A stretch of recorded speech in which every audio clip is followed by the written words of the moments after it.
Hello, good morning. 8 a.m. on a Sunday morning. Today's plan is for a live stream with Bertland and Romaine to troubleshoot the troubles that we had yesterday with the custom build. Hello, everybody who's in the chat room already, which is, I think, me and Gary. Maybe there's somebody else. Oh, there's the Manor. Still working on it. The Manor. Just let me keep working on it for a while, V. and hello to you. So Bertland's not here yet.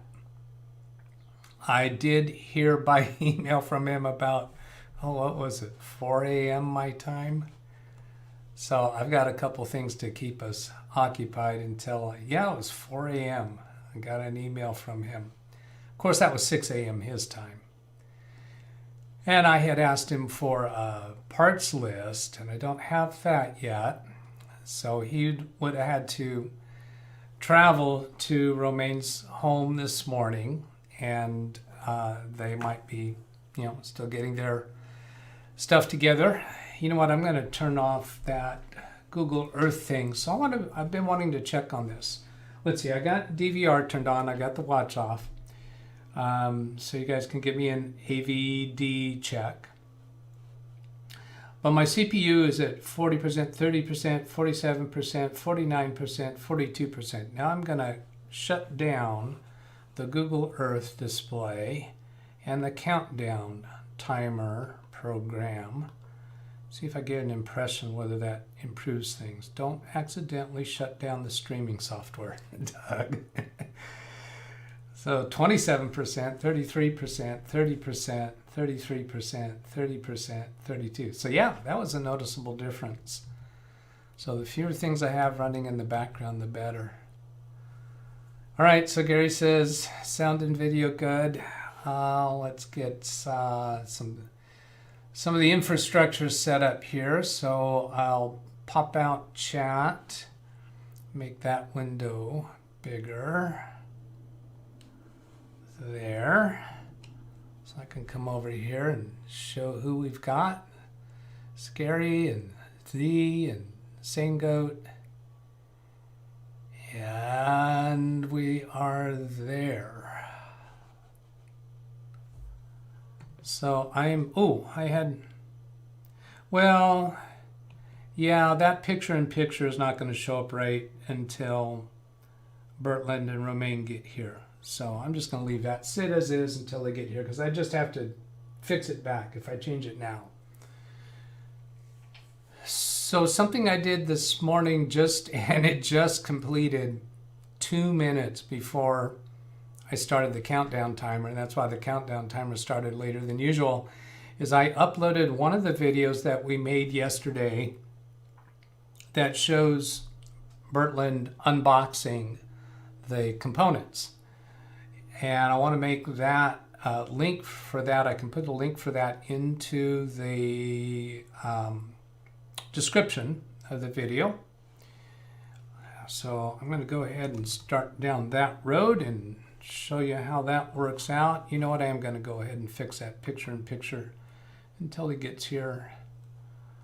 Let's see. Can I do this way? So you're seeing a little bit of the behind the scenes here. So I turn off the zoom part and turn on my picture-in-picture, and then I've got to make a little adjustment to the positioning of it.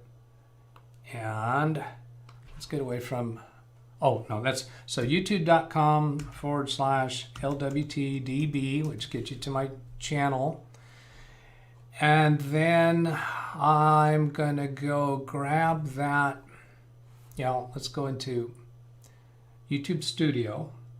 So I can get that link.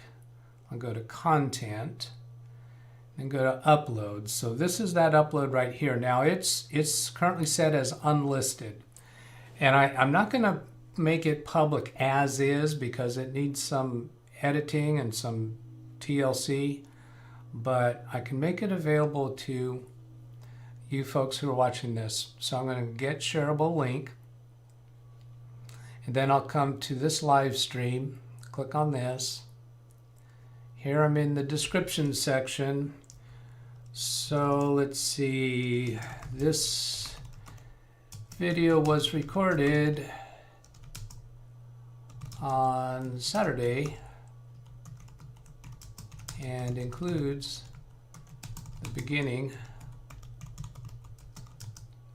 of the build. So then I press Control V and that pastes that link there. And then up here in the upper right, click Save. And then if you go to that, here I'm showing the video on my screen. If you come down here to the description, it's not showing right there until you do a refresh. So I'm going to come up here and click on refresh, and then that link should show up. Scroll back down to get to it, and then there's that link. So then right click on that link and open a new tab.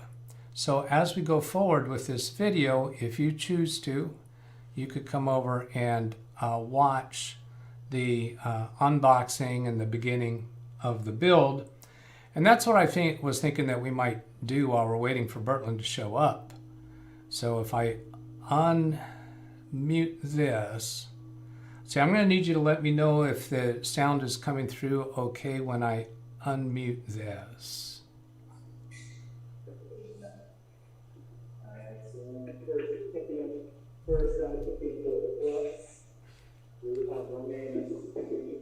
And now I'm going to try another adjustment.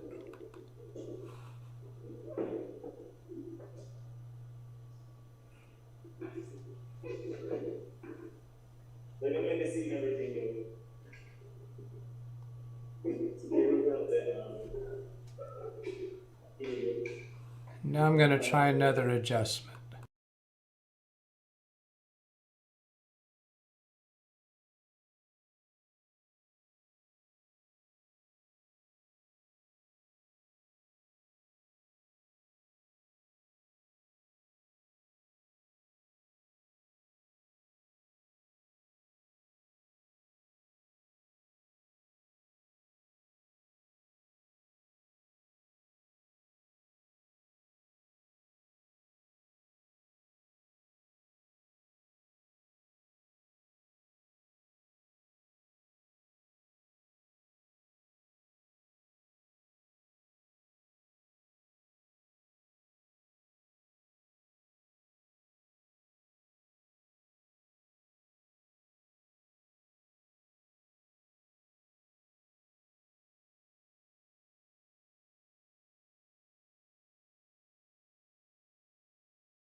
Okay, now I've unmuted my microphone. See how well you hear him.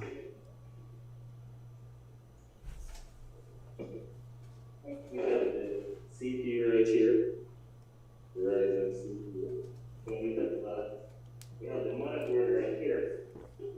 And it's a top gaming X570 plus Wi-Fi motherboard.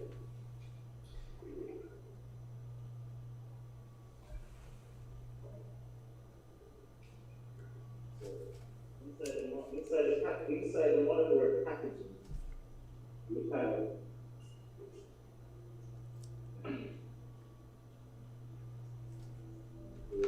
two extra connectors. See this?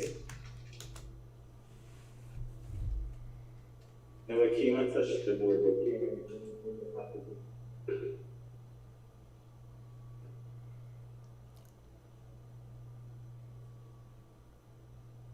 Motherboard itself in the packaging.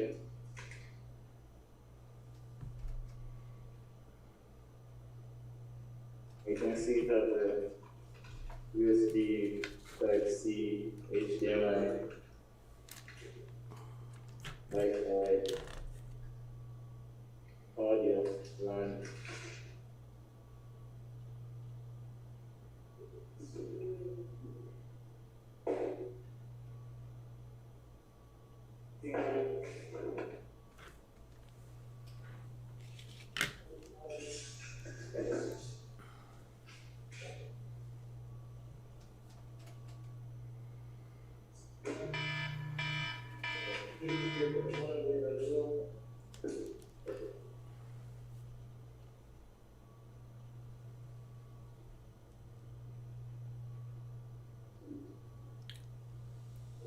screws, the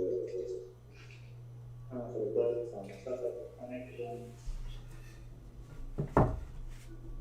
and the motherboard,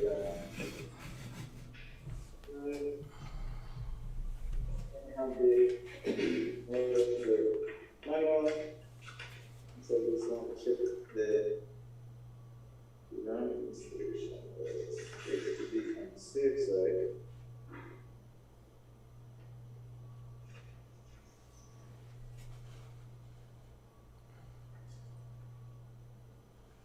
System memory on page 1.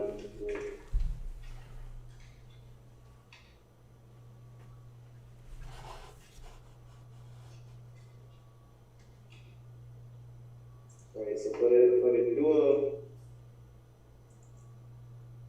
so you see? For the dual one? Yes, so I'm not speaking very often because when I talk, the camera comes off of you. So you just keep showing you're doing fine. Okay. This is the memory configuration. Okay, So I've muted that audio now from that video because I'm sure it's not coming over very well at all. I'm gonna bounce forward through this video just to show, get a little bit of idea of what we have on that video. I think it's kind of slow moving, so it's jumping forward 10 seconds at a time. So he unboxes all the components, shows us what the components are.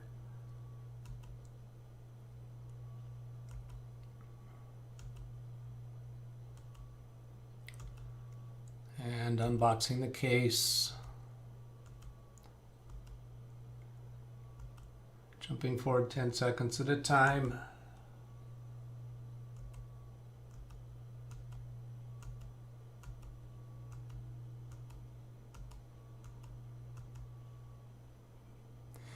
Now, one thing that is concerning is when it came time to find the screws for the NVMe boards, he did not find the right screws. And also the screws for the motherboard is a question mark as to whether he found the right screws. So that's going to be an issue I want to ask about today.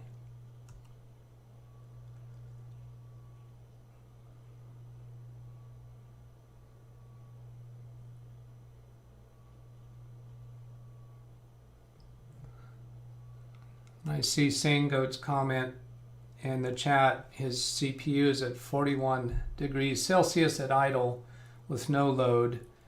Maybe Bertland wasn't expecting the temp that he encountered. I think that's likely. I think it's highly doubtful that he has much experience with touching graphics cards. On an idle computer. And he works in an office environment providing IT support, so he doesn't have much experience with a gaming type of graphic card.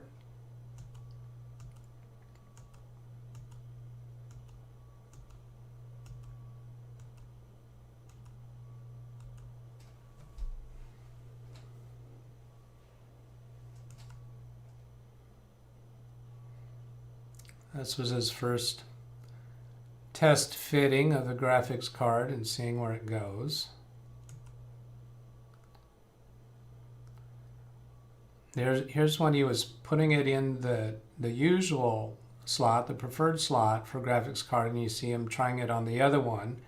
And he wound up putting it on the second PCIe slot, and his explanation when we asked him for it was because the graphics card was covering that fan.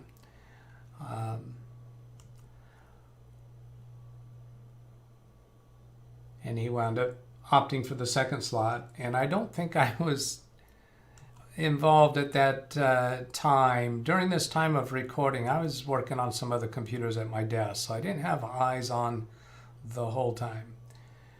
So this is the first discovery and handling of the CPU cooler.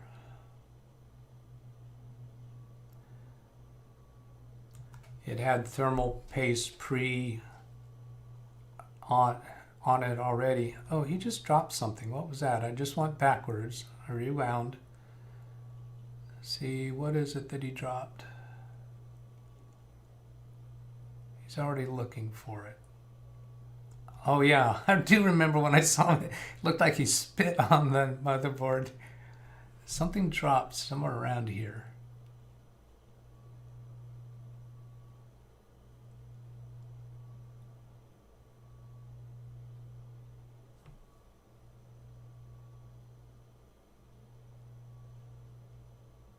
Out of this, there, just right there. Okay, so left arrow key to go back 5 seconds. There's it dropped. I'm gonna look at that again, see what that was. And shift key, comma, to slow it way down. There, something dropped.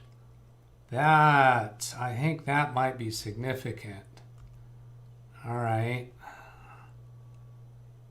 go back again. Yeah, doesn't that look like a screw?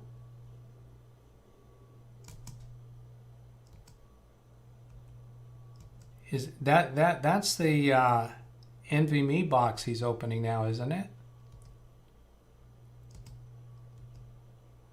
Right there, dropping down. It's the screw package from Sango. Yeah. So watch what he does after that. This is still in slow motion. I think he blows on the motherboard to try to blow some debris off, and I don't think he ever picks up whatever that was.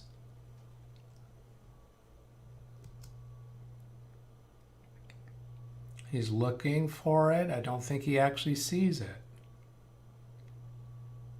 And he blows, and something goes skittering off the motherboard, I think. I didn't see anything go. If that screw is touching some electrical contacts on the motherboard, that could be a source of trouble.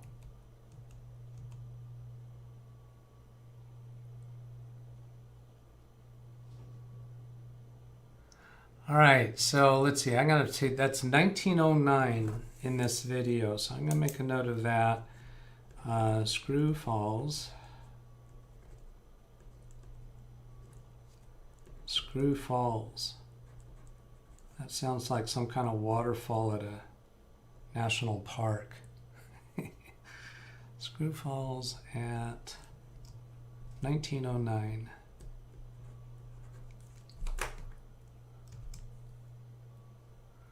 All right, I'm going to go back again. Okay. We're slowed way down here. Boom. That looked like a screw by itself. That didn't even look like it was in a package. And I don't see that screw ever come out. I'm thinking hold the board upside down and shake it over a good surface where it's going to be visible, because that's a tiny little screw if that's what that was. It kind of blows on it. Yeah. All right. Going back up to normal speed. Oh, there. All right. Let's see what happens here. Slow that down. What does he get? So he sees something.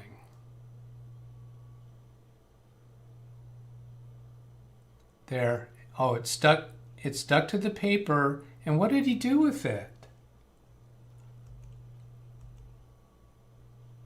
There. You can see it's stuck to the paper. And he takes it in his fingers, and it looks like he just brushes it off to the floor. I think. I don't see the screw there anywhere. All right, well, if it wasn't the screw, then it was just some random piece of paper that he discarded, but those things are so tiny, it could be mistaken. Oh, this is the CPU. Oh, that's the CPU. Wait a minute. No, that can't be. That's not the right package for the CPU. What did I miss? Well, that is the box he took out. Oh, okay, so this CPU was not in the same box as the cooler. Oh, I see. So that wasn't a screw. Singo, do you agree that was not a screw? The CPU box doesn't have a screw in it. It must have been some random piece of paper.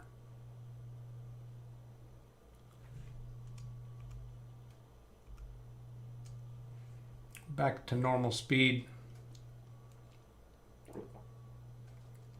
So for those of you who didn't hear, if you're watching now, Bertland has not shown up yet on Zoom. So we're watching the video that we made yesterday that was recorded offline. We were not live streaming at this time, as he was unboxing materials and preparing for the build. And I'm hitting the advance key here to go forward by, was it 10 seconds each time I hit the letter L on the keyboard, so that we can just kind of get a review of the process. So here he's getting familiarized with the CPU. I told him to, before opening that CPU package, figure out which way it goes, how to tell which way to turn it.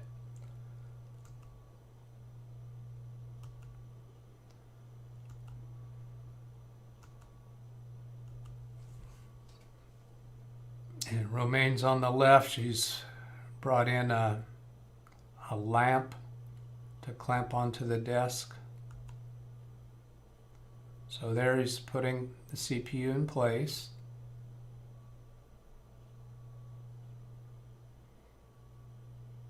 And there we saw it drop down into the holes.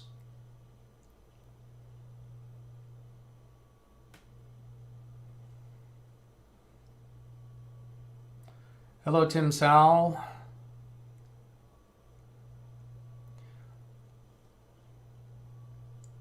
Looks like a couple more people have come in since I last explained. Bertland and Romaine have not shown up yet on Zoom, so I'm replaying the video that we made offline yesterday of the beginning of the build. And there's a link to this in the description below this video. It's currently an unlisted video, and I don't think I'll make this video public as is. I'll need to do some editing to it because it just is not anywhere near the quality that I need. So here you see the CPU cooler, and it has the thermal paste pre-applied to it.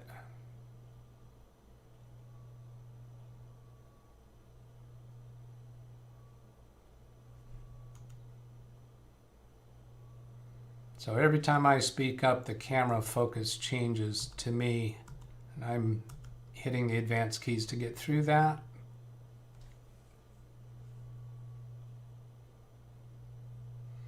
I have the sound muted on the video because it's just not very good quality at all.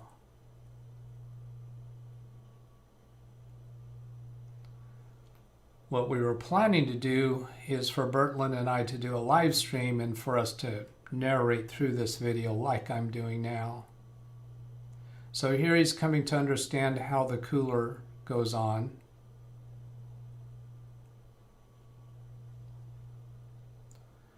The cooler is behind the computer there with the thermal paste turned up. You can see that white square patch. Sangoat, I agree that looked heavier than paper or plastic. We'll have to ask him about it. But I can't think of anything that would have been in the CPU box that we would care about.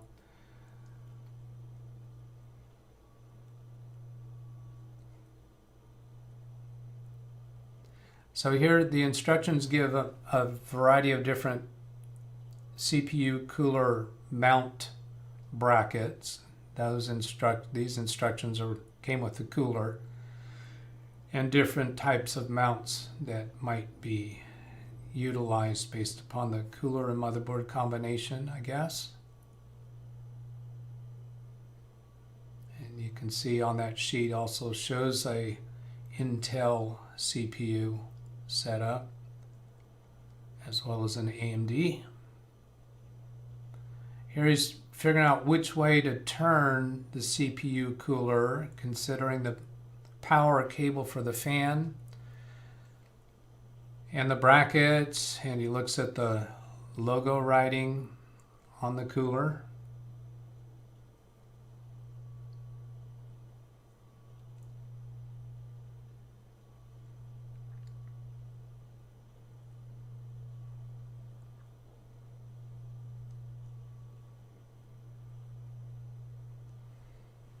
I'm going to start advancing this because I think this might take a little while. And there's that guy again.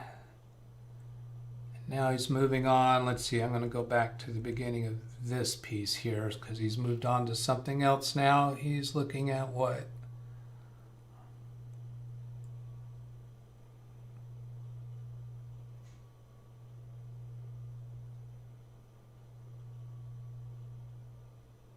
I think he's looking there at the mounts for the NVMe M.2 drives.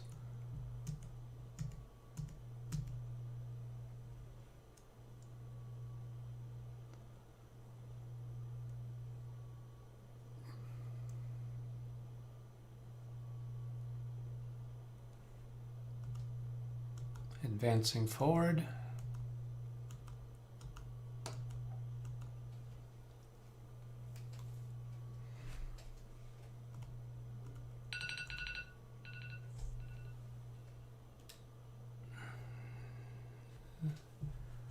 He's looking up information about the still the M.2 drive, so he's becoming familiar with the one M.2 slot that has a heatsink covering it.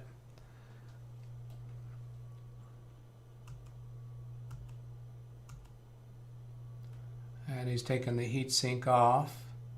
The M.2 drive is currently installed under the heatsink.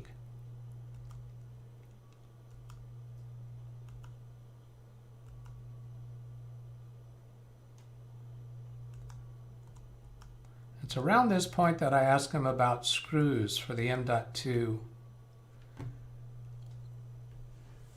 slots, and he does not find them. That bothers me. The slot that he's using has that heatsink over it, and that has its own screws. And this is where his camera went offline.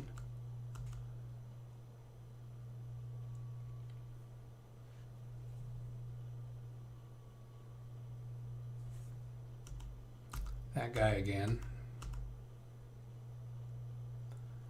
And so here's looking at the M.2 NVMe box, and the instructions in the manual about the two different slots is kind of not very clear. We spent a little bit of time on it, and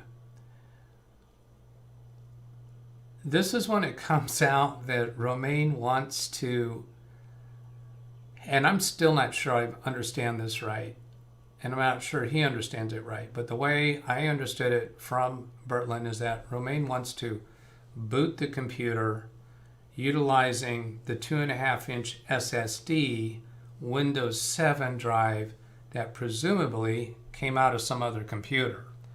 I don't think that's a good idea. Some of those in chat have already questioned that. So Gary's asking, did he put the M.2 correctly? That is one of the questions in my mind. So one of the approaches in my mind for today is to just remove it and see if we can get fan spin and get a post, because we should be able to get fan spin and post and get into BIOS without an M.2 installed. And I'm concerned when he put that heatsink on top of the M.2, did it stay firmly in its seat?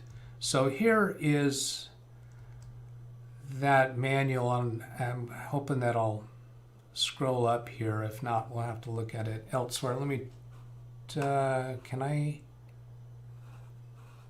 No, I can't turn off the larger picture-in-picture that you're seeing, because that's on the recorded video that I'm playing back. So I'm just going to pause this for a moment, and let's see, can I point there with a mouse? Yeah, I can. So you should be able to see, yeah, you can see me pointing there with a mouse. So this is the one that has that heat sink, and that's where the M.2 is currently installed. So obviously the edge connector goes in this side, and the heat sink over it is screwed in here, but it has the remainder screw positions for the M.2. So it seems to me that M.2 should be screwed in place before putting the heatsink on.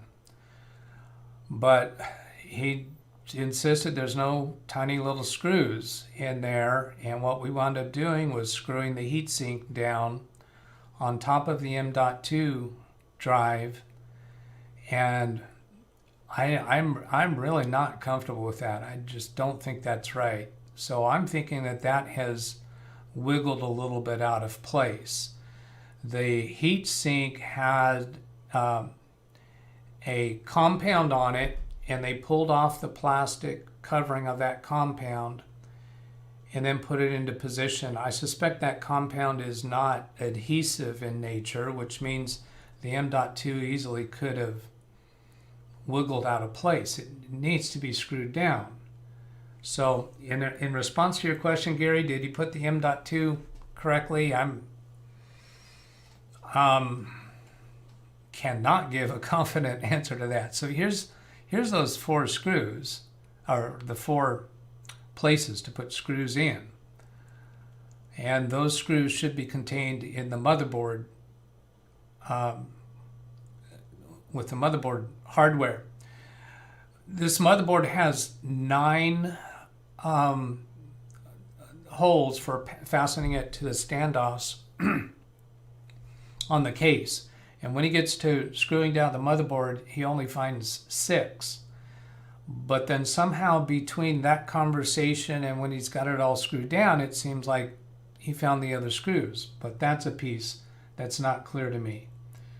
So that's something for us to follow up on.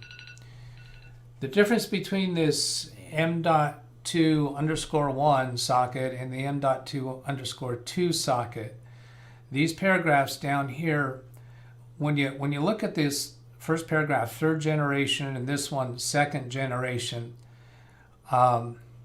you can get the impression that this is referring to the 2 different sockets, but both of these are actually referring to the M.2_1 socket. It says M.2_1 right there, and so does this. The next paragraph underneath is specifically about the M.2_2 socket.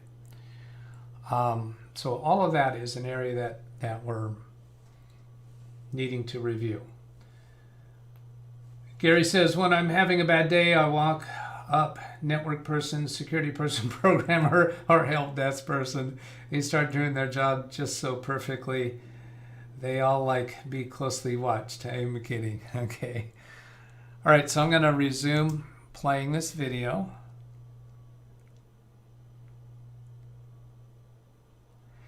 So here he's placing the M.2 in that section that has the heat sink. So there's that fan there for the chipset fan, and that blows air out over the heat sink, as I understand. Gary's asking, is there a reason the client is there? It was the client's insistence. She wanted, and it's not that she's there, it's that Bertland's at her home. She bought all the parts. She insisted buying the parts herself. She wound up contacting Bertland sometime during the last week and saying that she's got the parts and ready to do the build. So this is clearly not the way a normal computer technician and client relationship would be.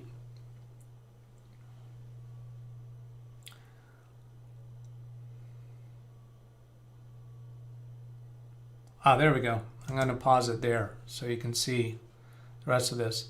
So there's M.2_1, M.2_1. And then the M.2_2 socket supports PCI 4.0 and SATA mode. So as I'm reading this, I'm looking up at the previous. So PCI 4.0 by 4 and SATA mode. Both of these paragraphs up here say exactly the same thing. 4.0 by 4 and SATA mode M. This one actually says 3.0 by 4. So when you look at it, when you see, oh, there's a difference, 4.0 and 3.0. But both of these paragraphs are talking about the M.2_1 socket. So that's not a distinguishing between the two sockets, because that's not the two sockets. This is the alternate socket. So what's the difference? PCIe 4 by 4 mode and SATA mode M key. The previous two paragraphs have this exact same verbiage and these devices. So the difference in my, well, all I'm seeing is the difference is the _2 does not support a 3.0. A 3.0 will not work in the M.2_2.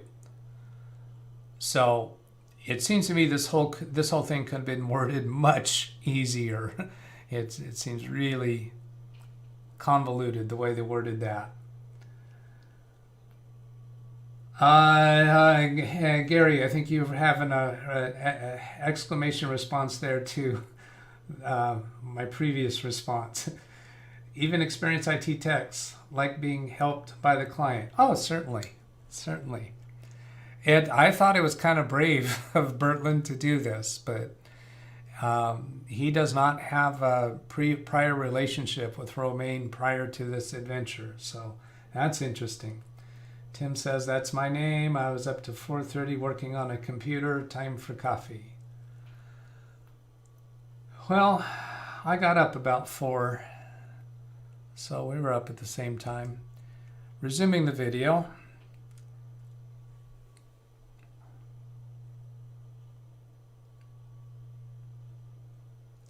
So this M.2_2 is the one that has the heat sink, and it is not compatible with a PCI 3. So that's a significant difference there.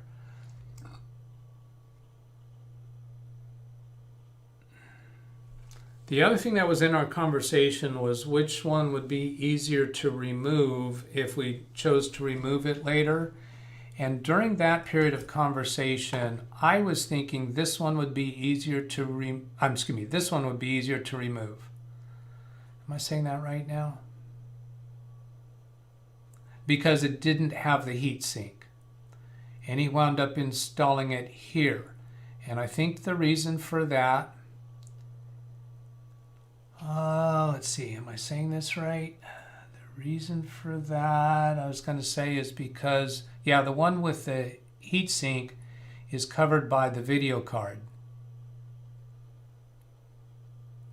That's this one. Am I saying these two backwards? B is _2. Which one has the heat sink?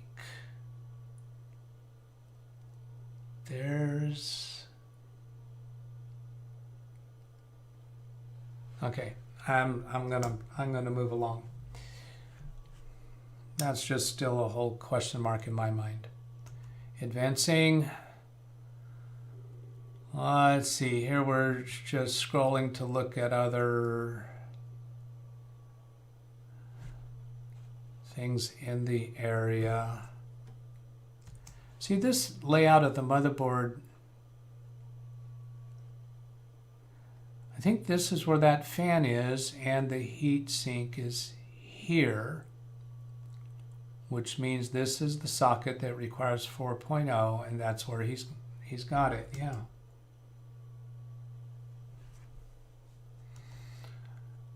Advancing forward. So in all this section, we're talking about that text.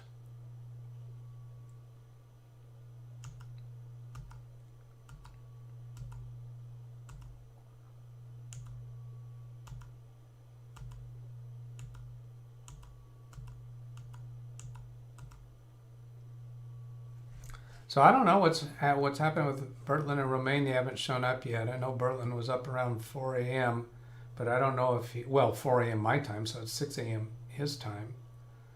I'm assuming he slept. He wasn't still up. Advancing. So I'm seeing 14 concurrent viewers. So I just described that Bertland and Romaine are not here yet.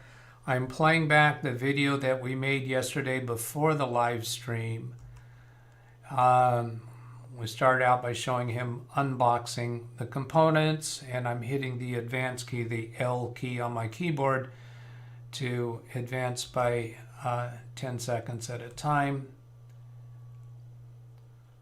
so that we get an overview of what was done yesterday. So here's a clearer view of the board. Yeah, so there's that chipset fan, and the heatsink goes over the M.2 board out on this side, and the other here's the other M.2 board. You can see the standoffs for it. So this is the one that does not get covered by the heatsink. This one can allow that PCIe 3.0 or 4.0, and this one only allows for the 4.0.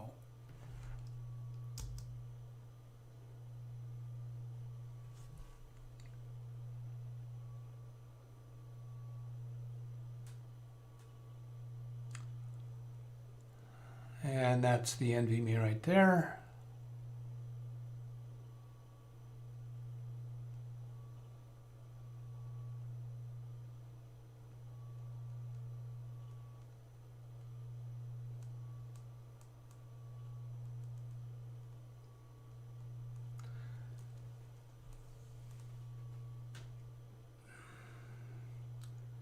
Gary says in chat, which one would be easier to add a second M.2? I think you would be more likely to add a second M.2 than take one out. Well, certainly it'd be easier to add a second M.2 and the one that does not have the heatsink. However, let's see. There's that. Yeah, the first M.2 under the heatsink right there, and this M.2 is not covered by a heatsink, but I think it's very difficult to get to because the CPU cooler covers that area and the graphics card somewhat covers that area. This M.2 out here, if you've got the graphics card over here, then this one is not covered. So actually by that reasoning, Gary, this one would be the easier to add an M.2 later. On the flip side of that argument is that this one out here has the heatsink to give you better cooling. And I'm questioning whether it might be better performance since it's only compatible with the 4.0, whereas this one up here is compatible with 3.0 or 4.0 and has no heatsink.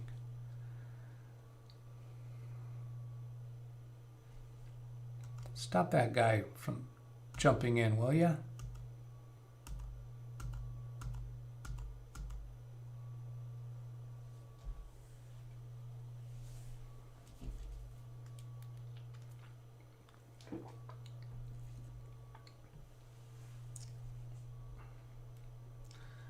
My gut reaction is I kind of doubt that Romaine would be adding anything more once this is functional, and part of that has to do with the really unusual interest she has in staying with her old SSD drive and her old SATA spinning drive.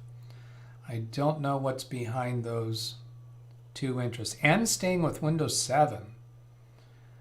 I don't understand what that's about. And I'm choosing not to address that subject at this time. Let's just take the challenge that's immediately in front of us. get the motherboard working. If we can get it to boot off of that Windows 7 SSD drive, then we can take a next step after that. But I'm thinking that that's going to be at least marginal or troublesome.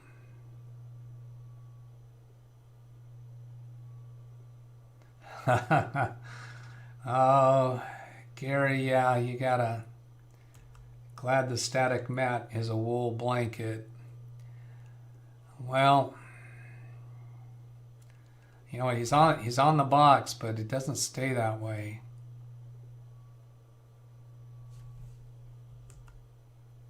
And if anyone watches this video that doesn't understand that, wool blanket is not a good idea. Oh, you retracted it. Okay.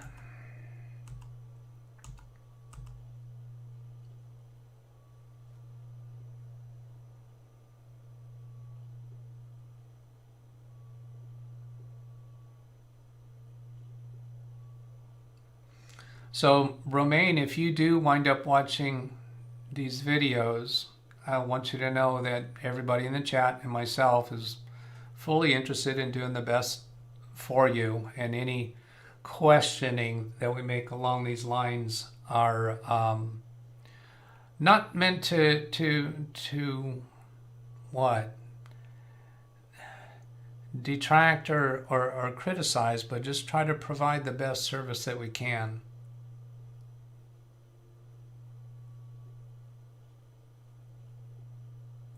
Thank you, Gary. I understand that sentiment.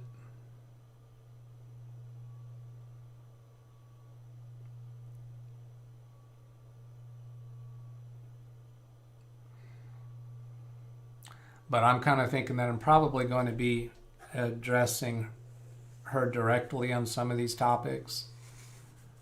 But from the spirit of just wanting to do the best job we can for her.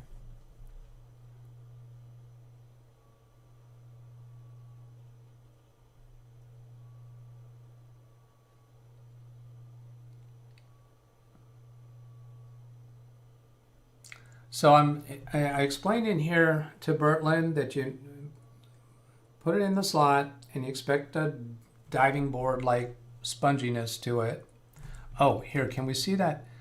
Well, it shows 3.0 or 4.0 on here. It's a M.2 2280 NAND, and actually both of those slots specifically identified M.2 2280. So I don't know if that 4.0 or 3.0 is even a designation that's relevant with this. I'm going to go back and show that close up again.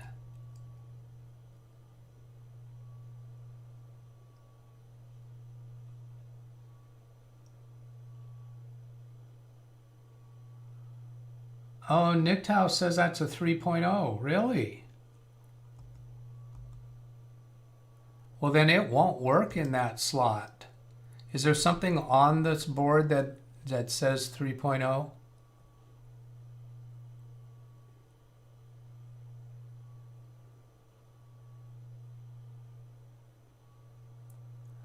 Western Digital Blue 3D. Is it that number 3 there, right after the word blue?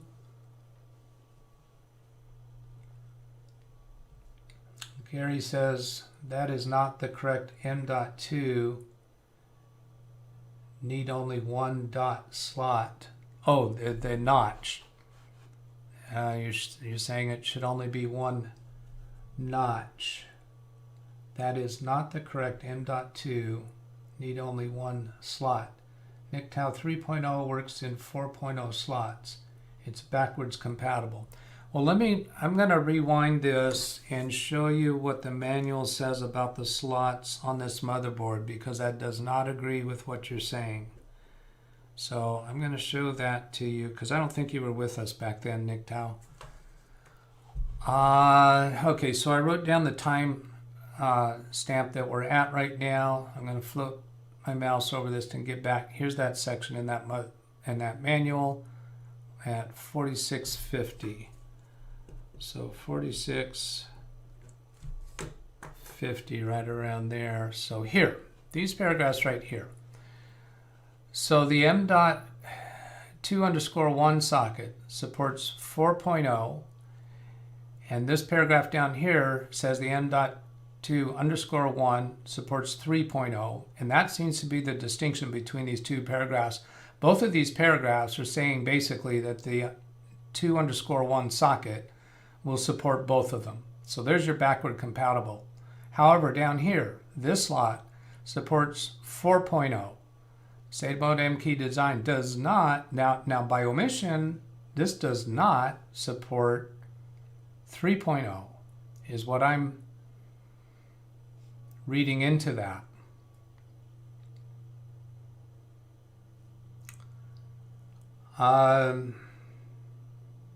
So Nicktow says that's SATA M.2. Now, I think SATA M.2 or NAND M.2, those makes the difference between how many slots it has.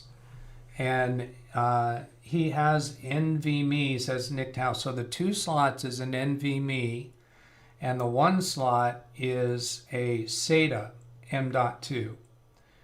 So now I didn't understand, I didn't know that in my mind, but I'm kind of trusting on you, Nicktow, because I do think you know that. So, you did a spelling correction there for the word not. So the single slot M.2 is SATA.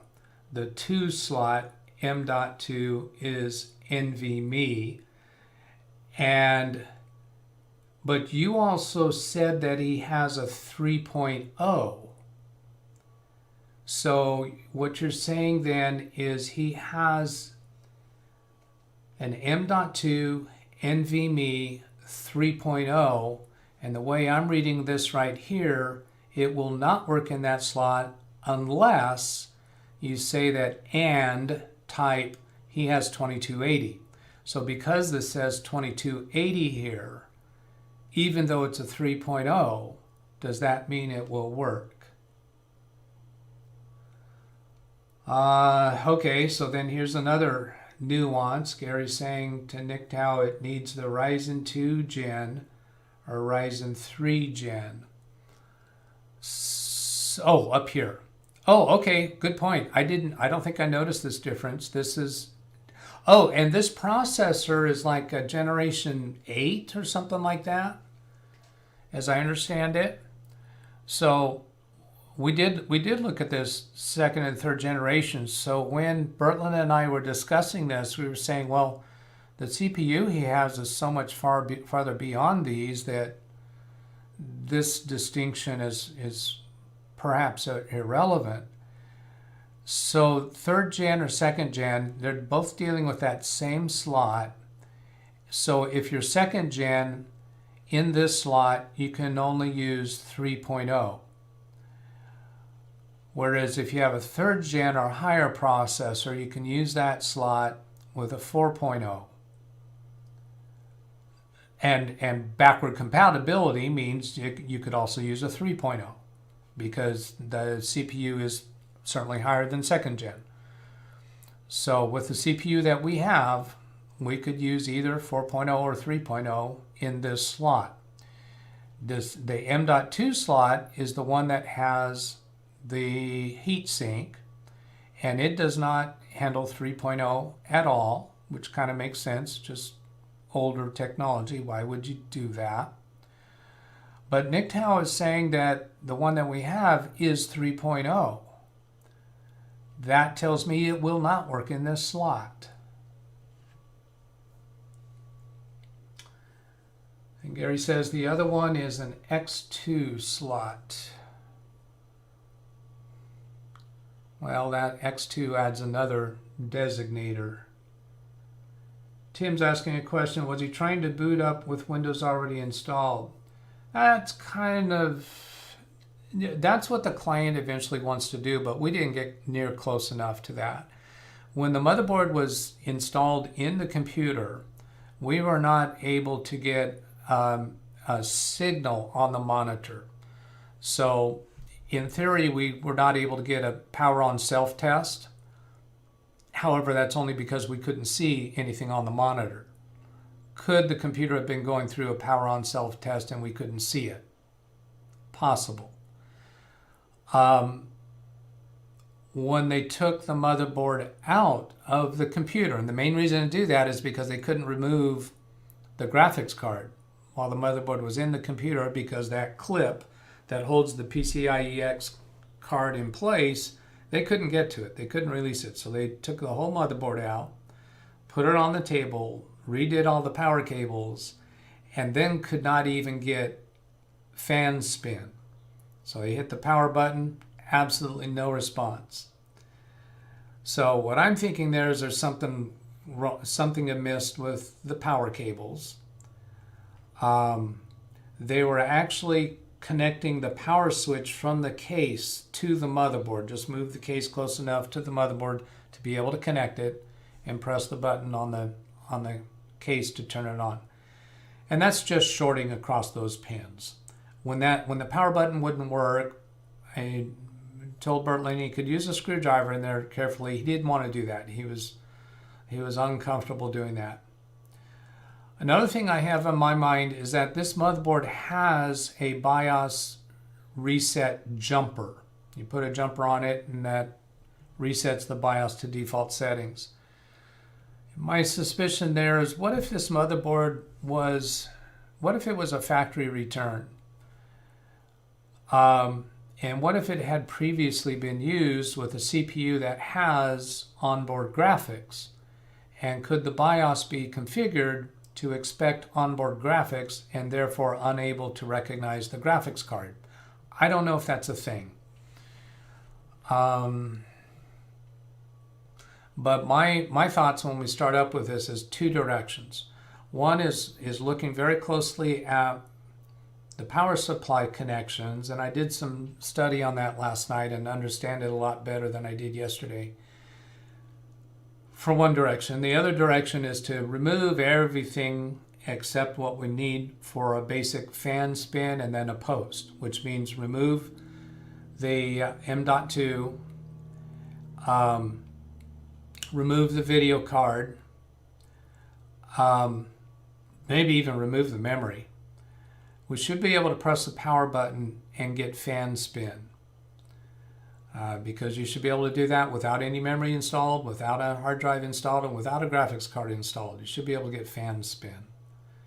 So then if that works, put the video card in, even without memory and without any storage media, and get to the point where we get something on the video screen. We should be able to get something on the video screen. Because for all, there might be, I don't know, an HDMI cable issue, or there could be a monitor issue. Of course, there could be any hardware issue. I mean, there could be something amiss with the graphics card or the motherboard or the CPU. Kind of unlikely, but possible. Hello, Darren. Let's see. Moving back up in the line on chat, let's bring it up on screen. Other one is X2 slot. Needs a Ryzen 2 Gen, Ryzen 3, X2 question, trying to boot from Windows. Nick Tao, right, sorry I'm late. Why would you put in a Ryzen 2 in a X57? Yeah, so we wouldn't. That manual is just old.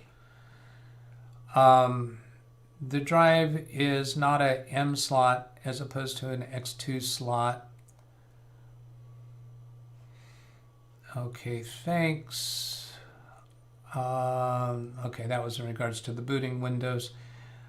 Read the screen for what is compatible. I'm going to assume that's compatible rather than compactable.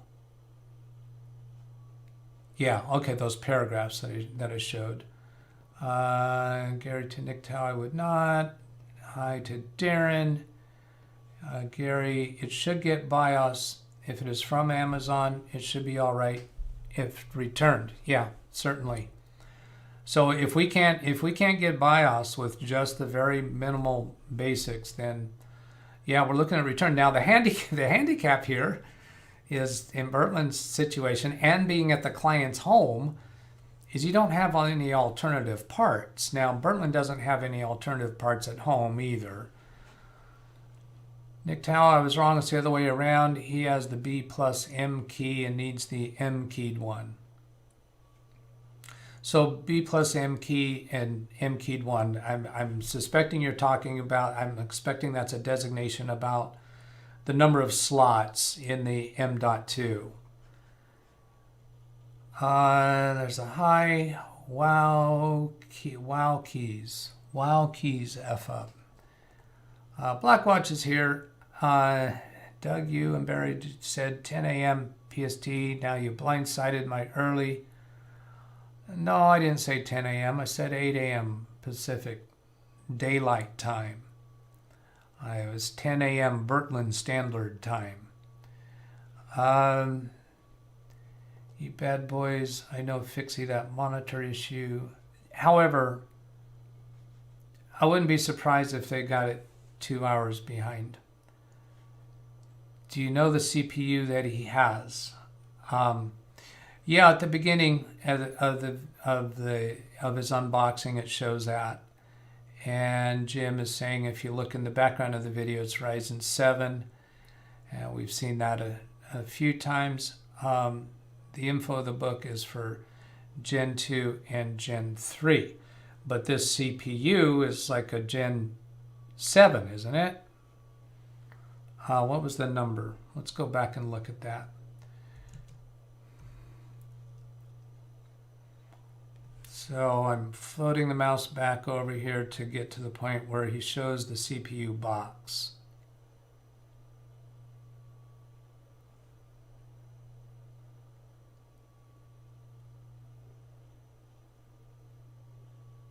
And the link for this video is in the description. Let's see, I think that's the power supply.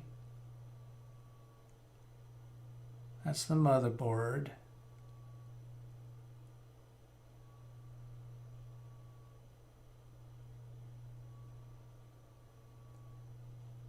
That's the storage.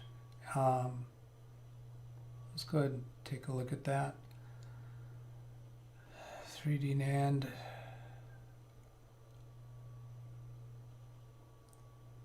Here's power supply.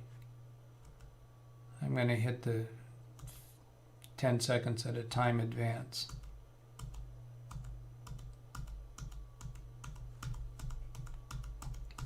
Now this case lasts a while. I'll go ahead and scrub forward.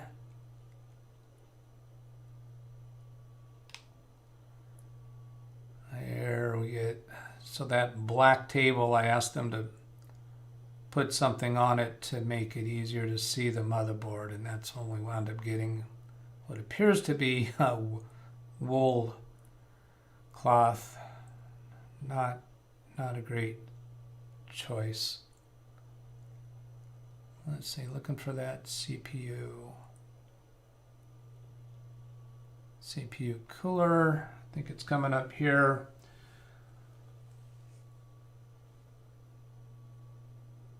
Ken's out.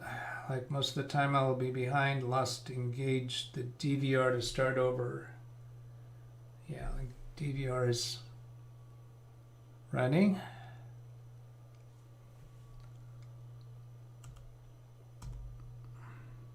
Yeah, here's CPU.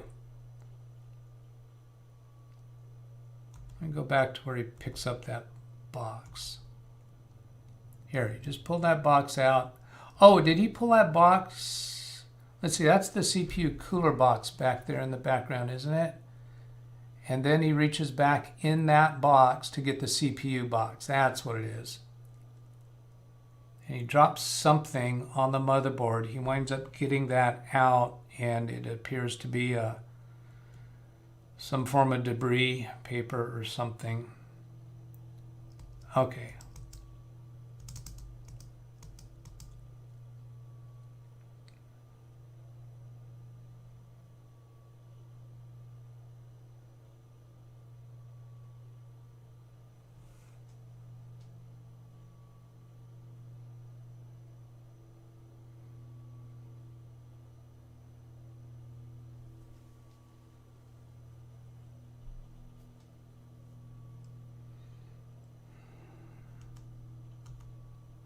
get past that guy. We didn't see much of the CPU there.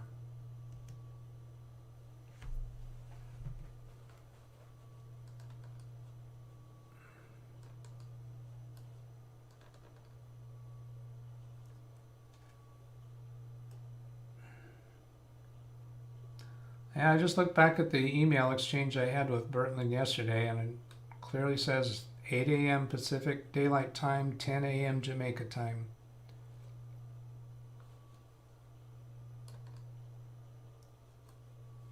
So I don't know what's going on. They haven't shown up yet in Zoom. For those of you who don't know that. So that didn't help us none. What do we got going on in the chat now? Let's see, good morning. X570 should work with either 7th, 2nd gen 3000 or 5000 series. And hellos.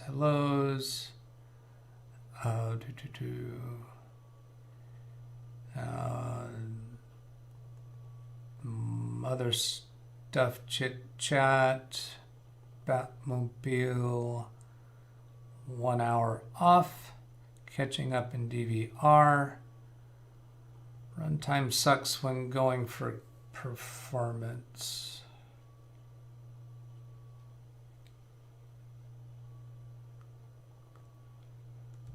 Rum or two after his stream. I think actually he might have gone back and watched the video because he made some comments on the live stream video. So I don't know, he might have gone back and watched it. Now let's get back up to where we had gotten up to. It was 5810. This video that I'm playing back is unlisted. It's on my channel. There's a link to it in the description below the video that you're watching right now, below this, in the description of this live stream. If you don't see the link there, you might need to refresh the page, and you could right click on that link and open it in a new tab, and that way you can advance forward and backward to explore through this however you want, while keeping the audio of this live stream playing, presuming you find that useful.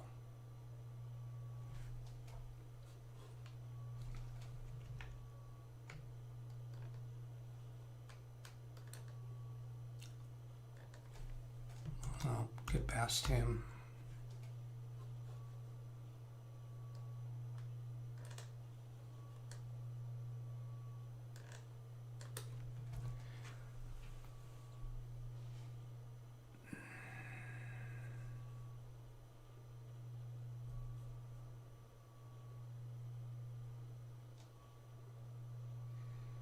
Okay, so here let's look close at this, because here he's giving us a great view of that NAND, and he doesn't seem to keep in mind where the camera lens is. But you can see the standoffs there where that should screw down, and he does not find the screw. That clearly needs to be screwed down.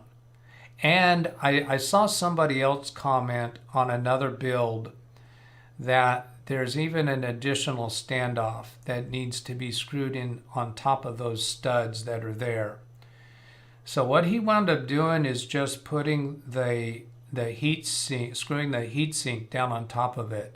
You can see when he pushes that down, it doesn't appear to get down even close to that one standoff. Yeah, that's not in position. There's got to be something else that goes on top of that stud.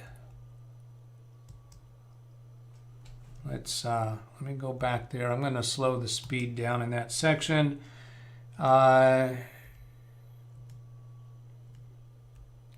Oops, I'm hitting the wrong keys here. So Shift comma slows the video down. So this is at 25 speed, or 25th of the full speed.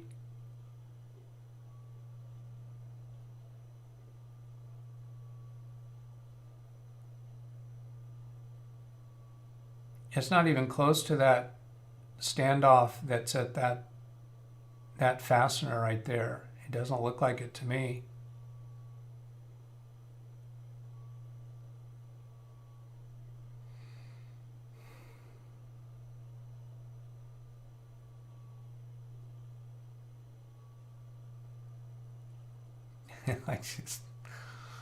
I want to have a conversation with him about his camera handling for today, because we need better angles.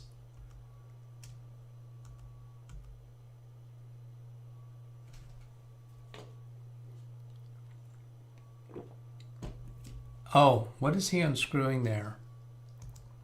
That is the heat sink that goes over the NVMe drive, and it looks like almost a thumb screw that's going to hold it down.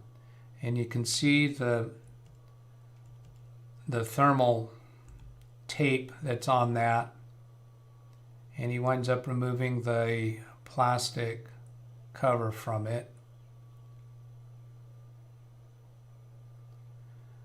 And Catherine Anna Hausman, I see they're tell them to do a BIOS flash. This motherboard I saw has a BIOS reset jumper. So my first inclination is to do a reset there. But if we can't even get, well, we got to get fan spin to do a BIOS flash.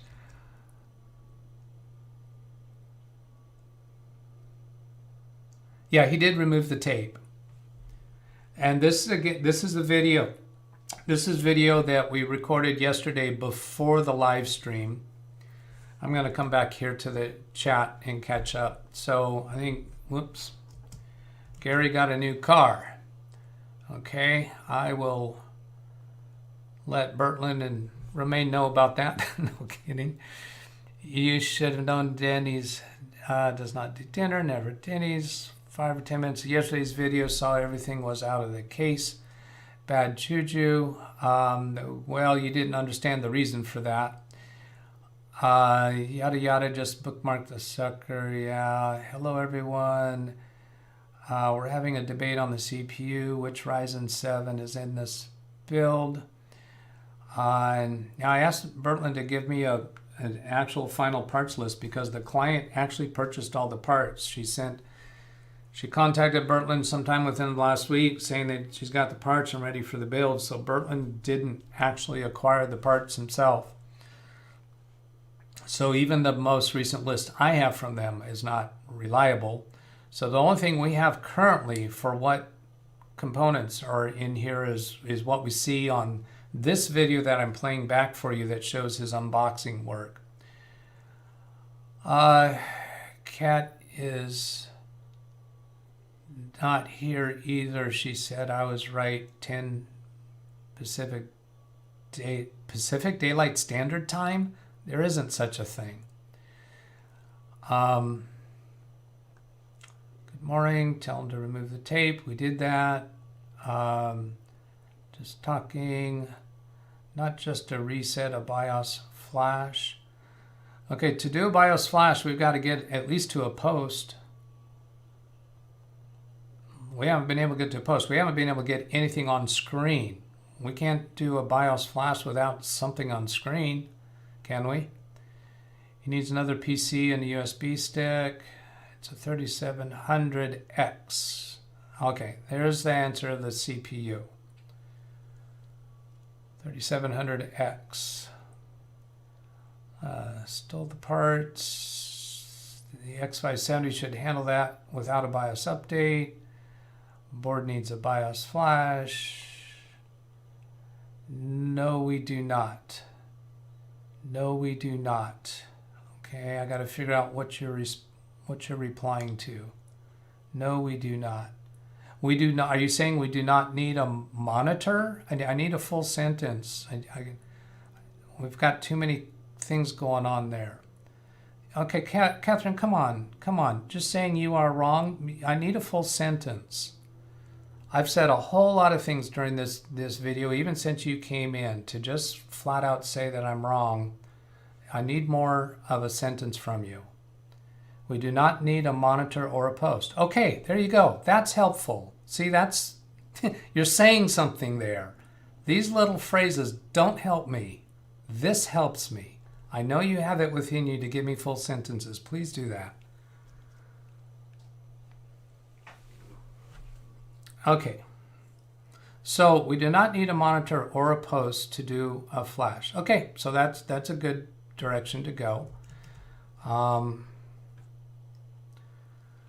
I don't think we're going to have that immediately at hand. So I think we're going to be looking at other options that are on hand.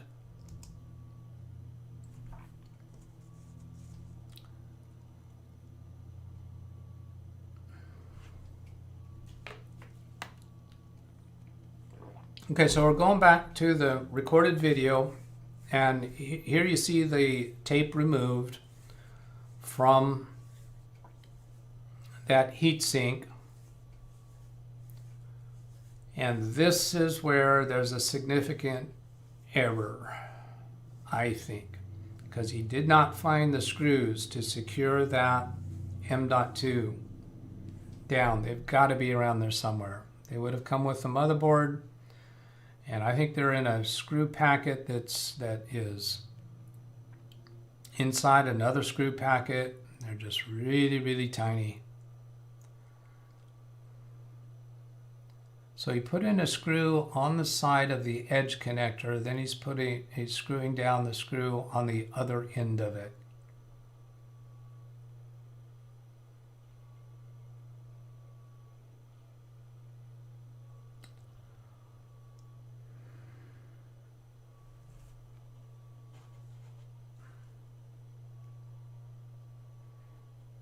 I think in here he's frozen.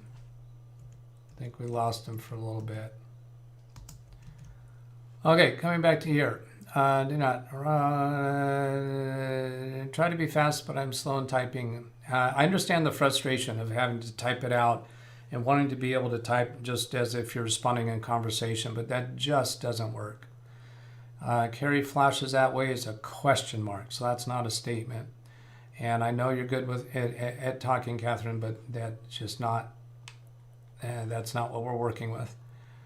And I really do appreciate your input and your help and your experience, but I have to have fuller text because I can't. It's very stressful and frustrating to try to figure out what you mean. It takes me longer to figure out what you mean than for you to type it, I promise you. Ken Stout, what is the case?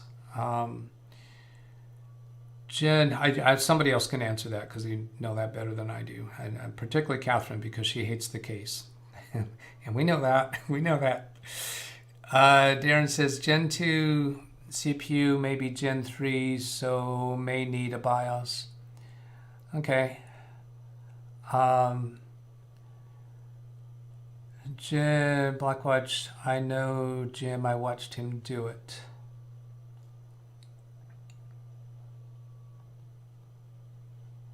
I'm not going to try to figure out what that's in response to. Okay, coming back. I'm going to advance a bit because I think this is where, oh yeah, this is where I lost them. They came back on with a virtual background. So that's Romaine. She's really been sweet during this whole thing. She has been patient and gives a little dance.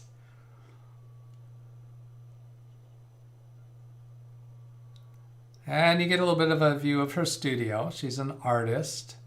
Sure love to see some of her art. And I think, oh, okay, so I'm going to get to the beginning of this piece right here. So you're going to see her again standing by the motherboard, pointing at it.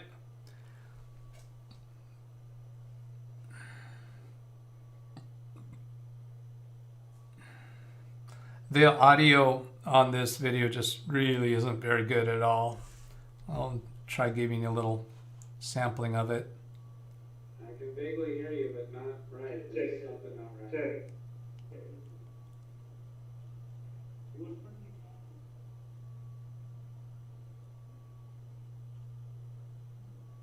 Yeah, so I'm putting that on mute again because the conversation through here really isn't helpful. So then I'm going to advance 5 seconds at a time by hitting the right arrow key. Nice place.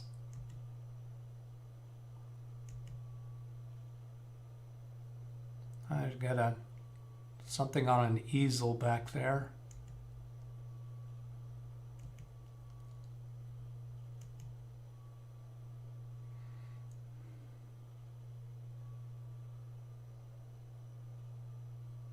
So I don't know what her background experiences with computers are that she wanted to have so much hands-on with this, but she did acquire all the parts herself. She had already had a few parts on hand when she first contacted Bertland. Clearly not Catherine's favorite choices of parts, and she's been very vocal about that from time to time, so I'll just state that on your behalf, Catherine. Although one thing they did do, there was at one point they were looking to go with a cheaper power supply, and Catherine's input to that, I think, dissuaded them from that, because I think, Catherine, this power supply you're approving of. So here we're back at the manual looking at stuff. So all of this video that we're looking at here is before we got to the point of attempting to turn the computer on. I'm going to let you hear what he's... 1 3-pin, 4-pin AIO pump. So we have This is when he was figuring out where the fans connect, I think.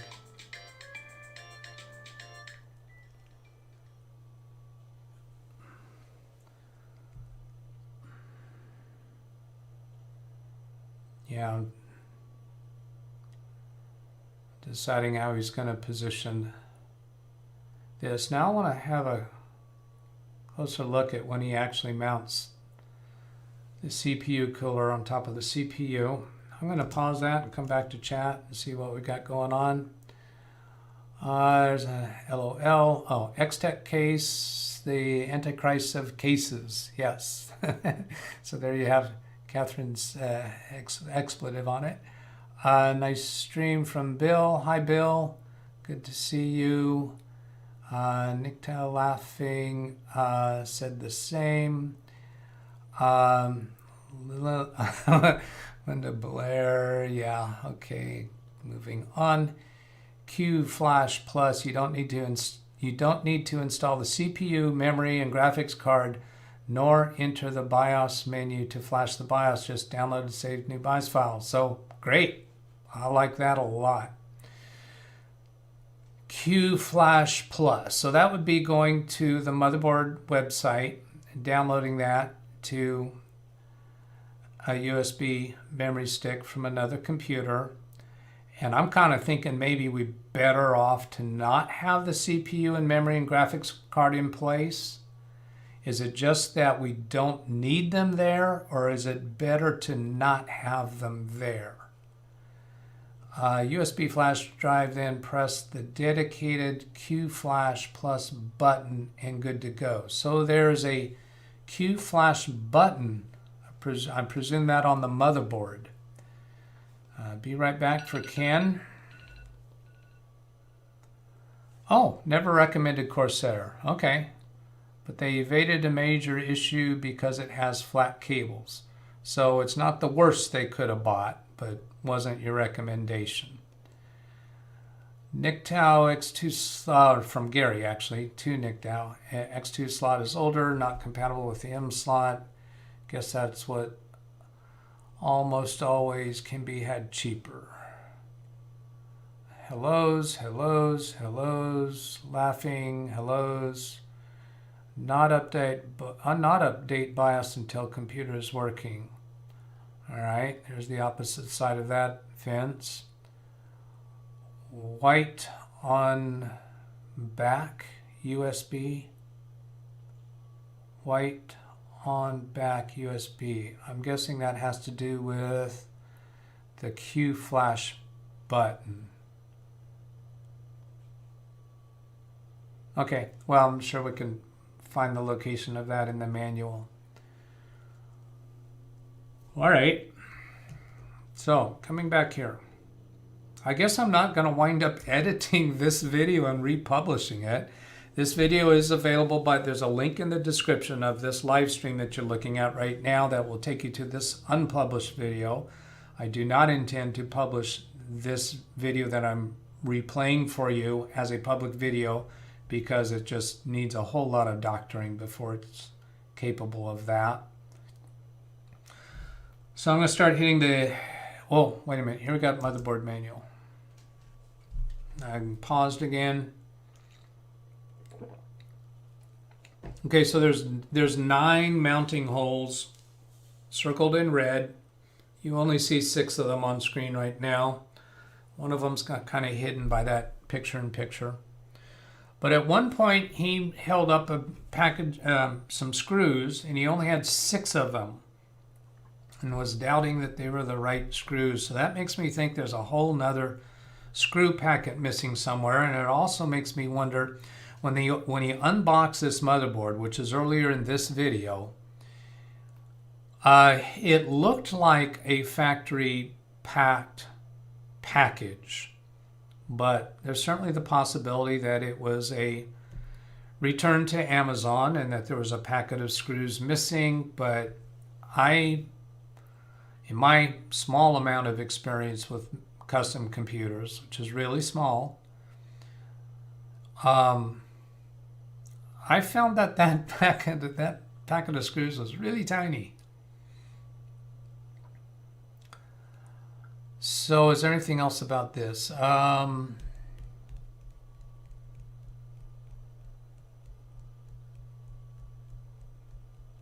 don't think so.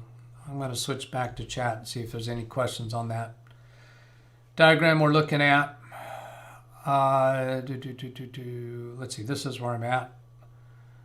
There's a yes. So Darren is responding yes, that white on back USB has to do with that button for flash.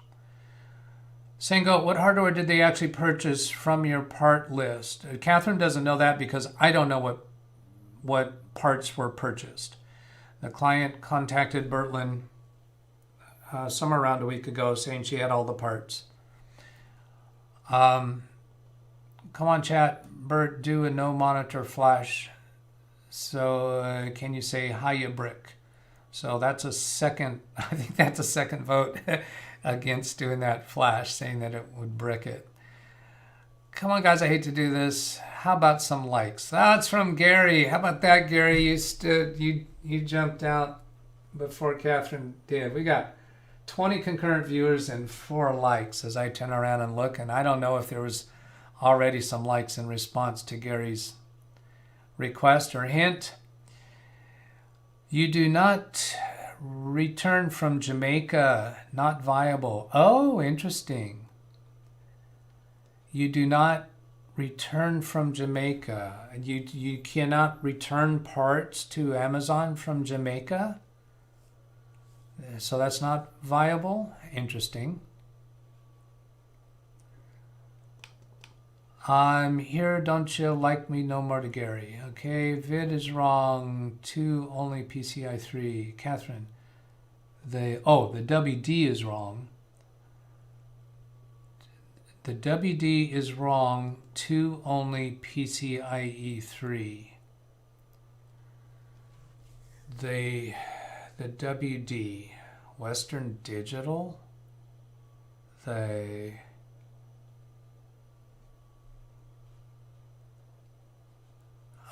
Tim Sal 5 likes, so that means he hit a like. Postage is too high for returning to Amazon. So my account with Amazon, I never pay postage for a return. I return without having to pay postage with a Prime account. Is that not the case?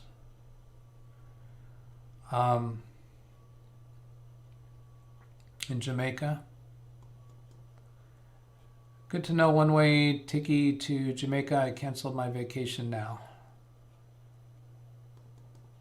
It's an X2 slot, not M slot.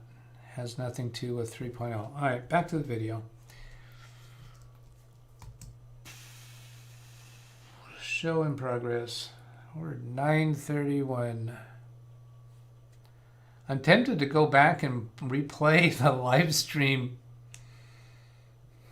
because you guys said that I said the time wrong at the end of the live stream.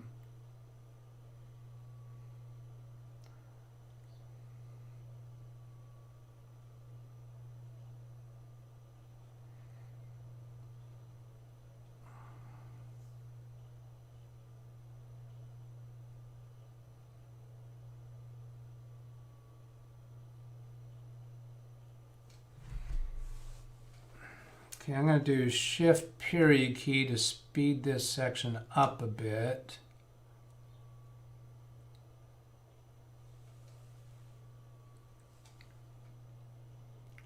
So I think he's about to mount that on the CPU. It's a little cumbersome.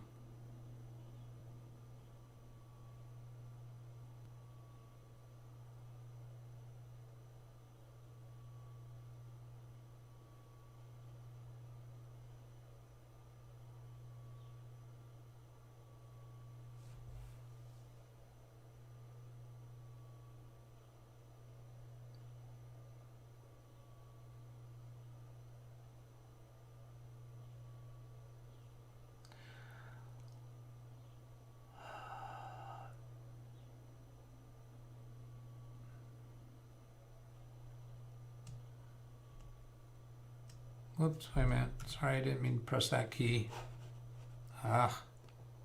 Dismiss.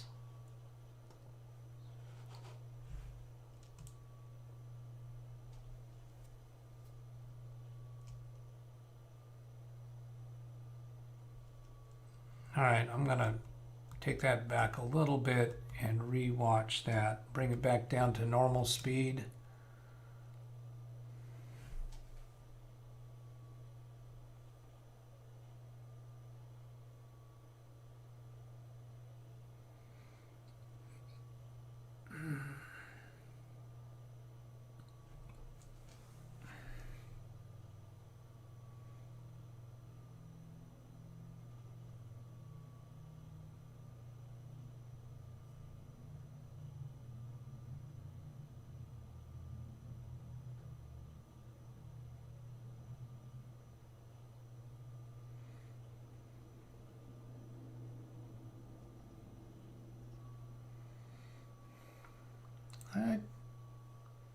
I don't see any trouble with, I don't see any problem with the mounting of that.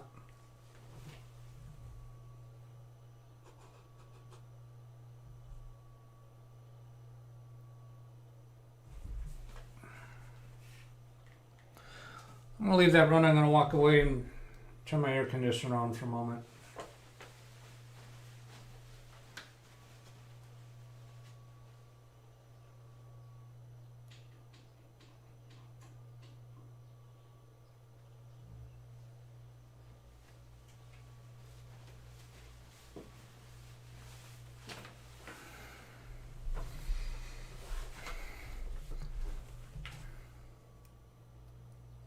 I don't think I missed anything there that you need me to rewind it back to. Let's see, 20 concurrent viewers, so I'll review for you where we're at. Bertland and Romaine have not shown up this morning in the Zoom session. There seems to be some controversy over what time I announced for this, but it was clear between Bertland and me that we were doing 8 a.m. Pacific Daylight Time, 10 a.m. Jamaica time, and we have that confirmed in email from last night. I have not heard from him, and I'm playing the video that we made yesterday prior to going live. We started yesterday at 8 a.m. Pacific time, 10 a.m. Jamaica time. And so we were at it 4 hours before we went live.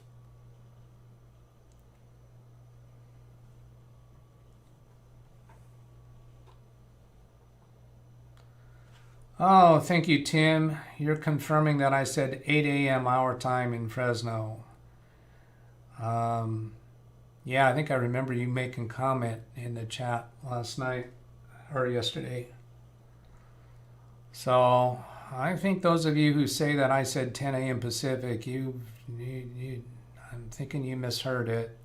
Unless there was unless there was some point where I said it wrong and the rest of us are remembering where I said it right.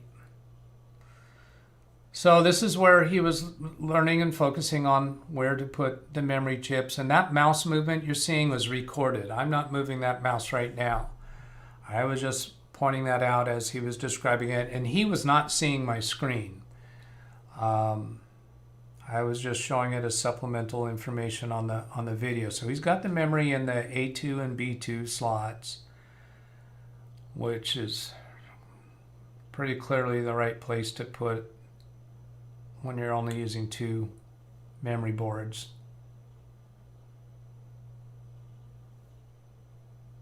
All right, I'm going to go catch up on chat.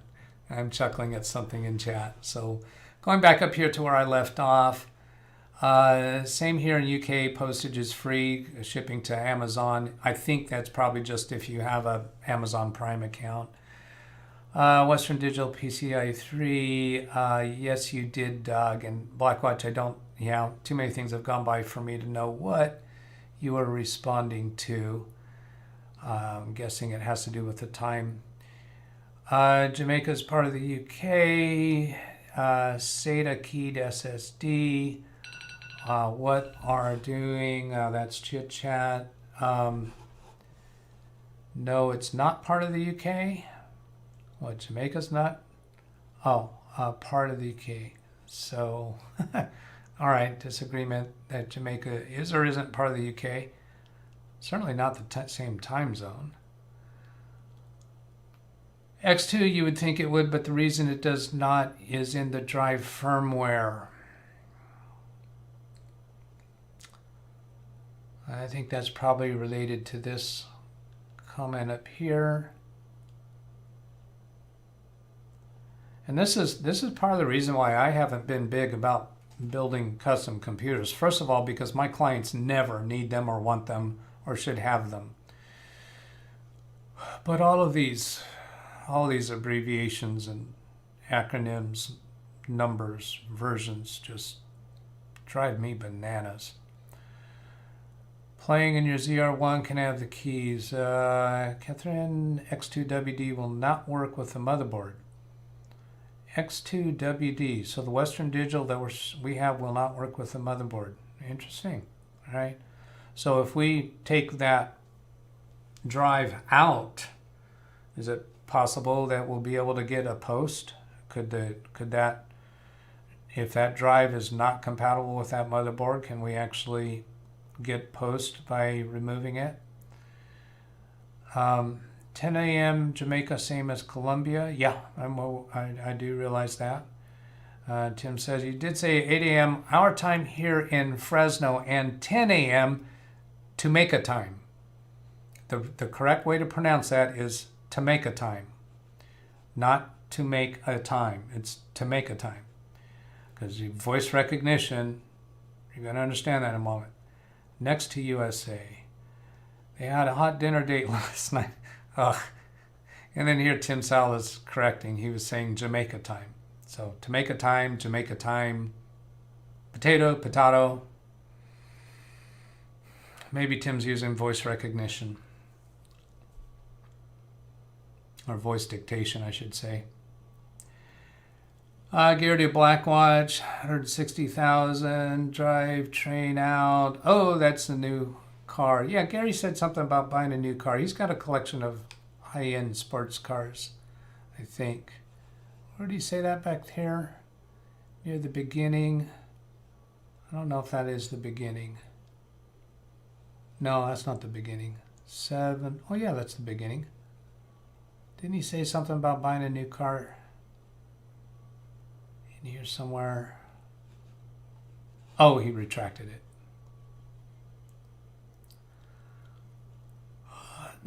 And that's fine. Gary and some others retract things that they don't want to leave in the video for all eternity. That's fine.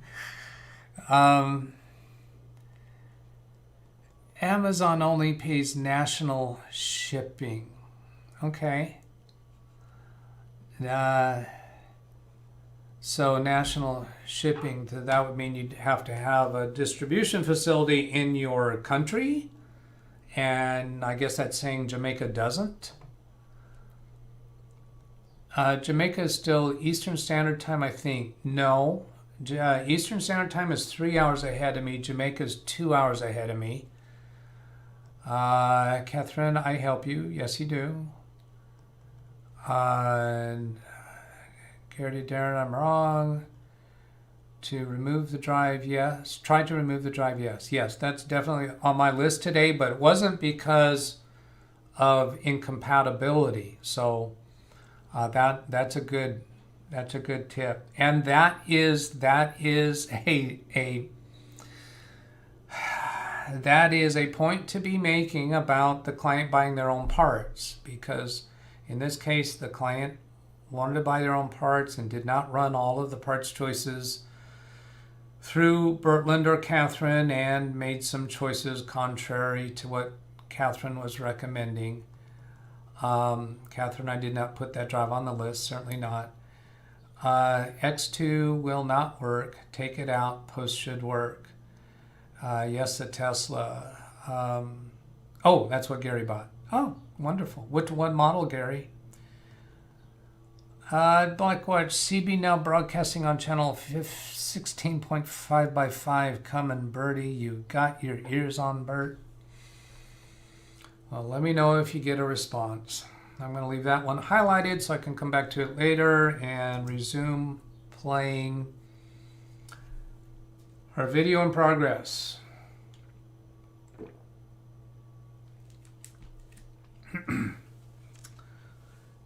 Catherine, I will hit that latest comment of yours in a little bit here, but I think you've got a little feather in your cap there, and we will hold on to that.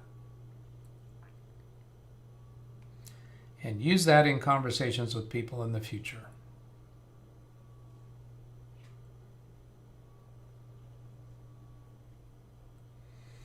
All right, so let's start. What I'll do shift period to speed this up.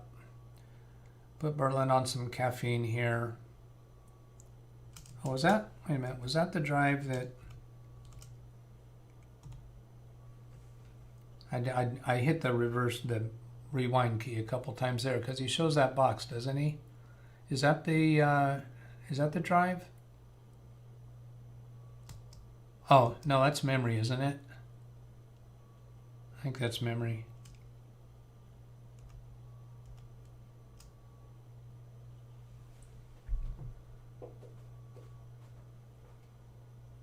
Yeah, because we saw him put the drive in. Of course, that's not the drive. That's got to be the memory. Yeah, Catherine, that is RAM.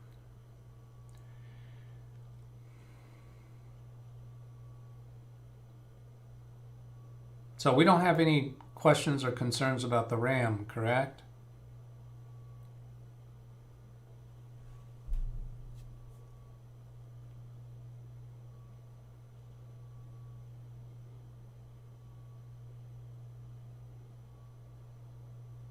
Oh, you just saw one of her dogs go through. There's a second dog.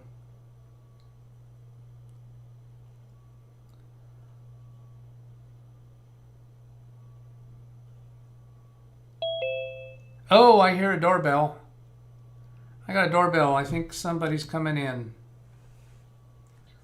Let's pause here. Sorry for the delay, bro. Oh, look at that. I was just making sure I fit it up before. Hi. So let me get you up on screen here. We are in live stream right now. I don't know if you're aware of that, Bertland. No beats. Let's see. So I need to come over here to Zoom meeting and see if I've got you. let's see, no, not that way, do it this way. Ah, there it is. There's a live picture of the computer. Bertland, we have some good information. We have some good direction from the chat room this morning. Oh, he can't hear me. He's unmuted. Okay, can you hear me now? Yes, I can. All right, we have some good information for you. We think we know what the problem is. Ah. That is great, because that is great. I'm getting the second phone ready for you guys. The look at the thing close phone.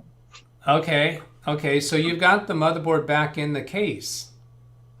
Yeah. Right? Okay. Yeah. So yeah, we've got some significant guidance for you. Thank you. I'll wait until I'm going to let you go ahead and do some setup there. All right. And I'll just give you some general conversation. We've been on live stream since 8 a.m. my time, which was, an hour, 45 minutes. And what I've been doing is playing one of the videos that we made yesterday. Yeah. Before the live stream. And we found some issues to deal with. And one apparent major incompatibility that that M.2 NVMe drive that you have is not compatible with that motherboard. Is it that motherboard or that CPU? The chat's going to answer that for me in a moment. But they have made, a few people have made it clear that will not work. So the easy test for that is just to remove that and then see if we get the computer to power on. Wonderful.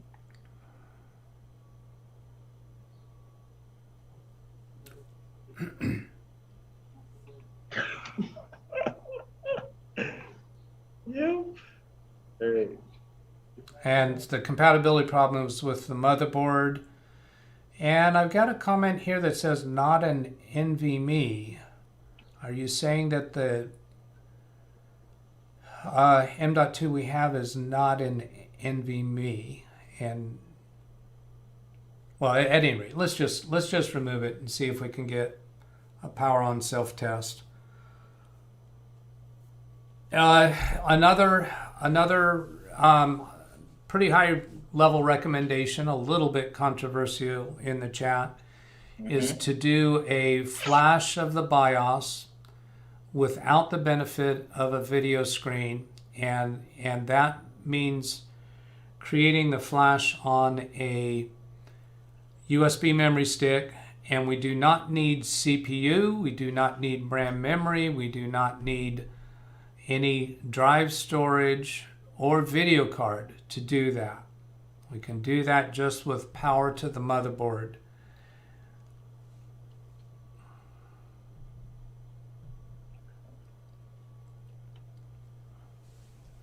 I'm hearing you guys. There should be some really high level suggestions right there. Let me just get my phone. Yeah, we've been really going through this with a fine-tooth comb, and I'd say it's pretty optimistic that we've got some good guidance here. Yeah. Yeah. Pick up. Yeah. Okay. For Grant. Hello, Chris Garrett in the chat. I think you just arrived. All right. I'm gonna mute this mic. Okay.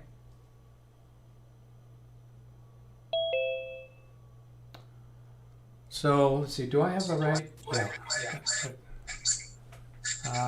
Still got a little feedback. All right. Is that better? That's better. Okay. But no, I can't hear it. Okay, but the that phone is still showing vertical image. Can you see when you look at the phone, you see a vertical image, right?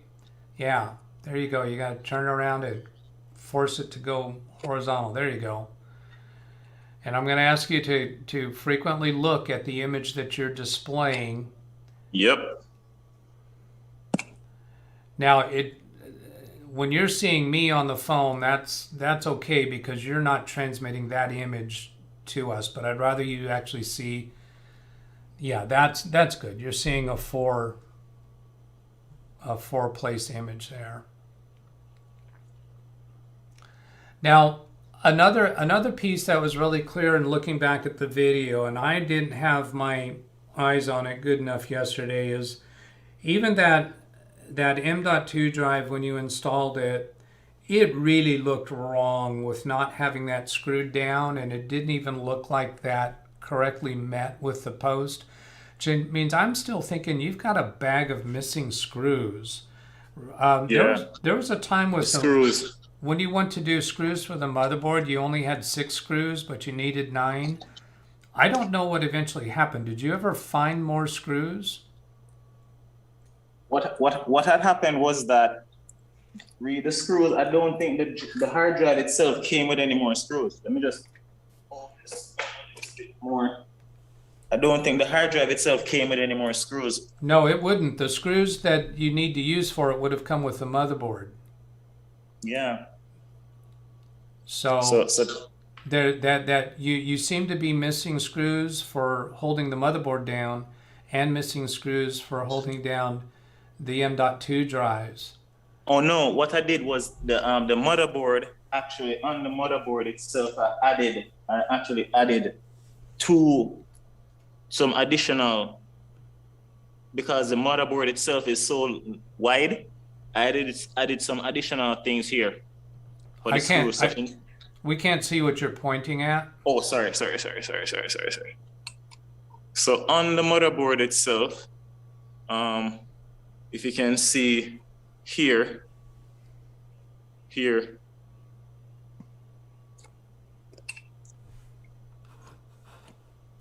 trying to get a good view. Can you see the screws?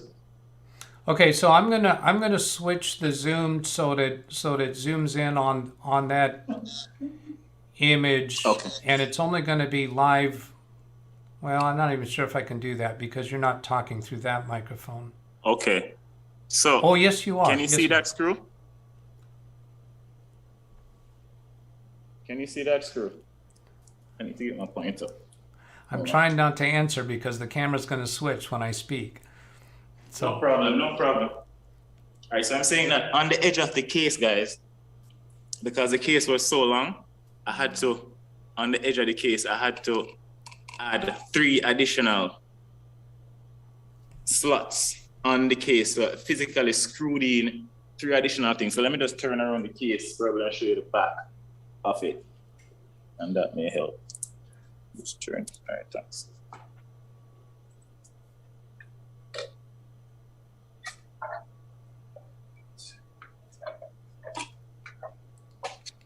If you guys look on the back,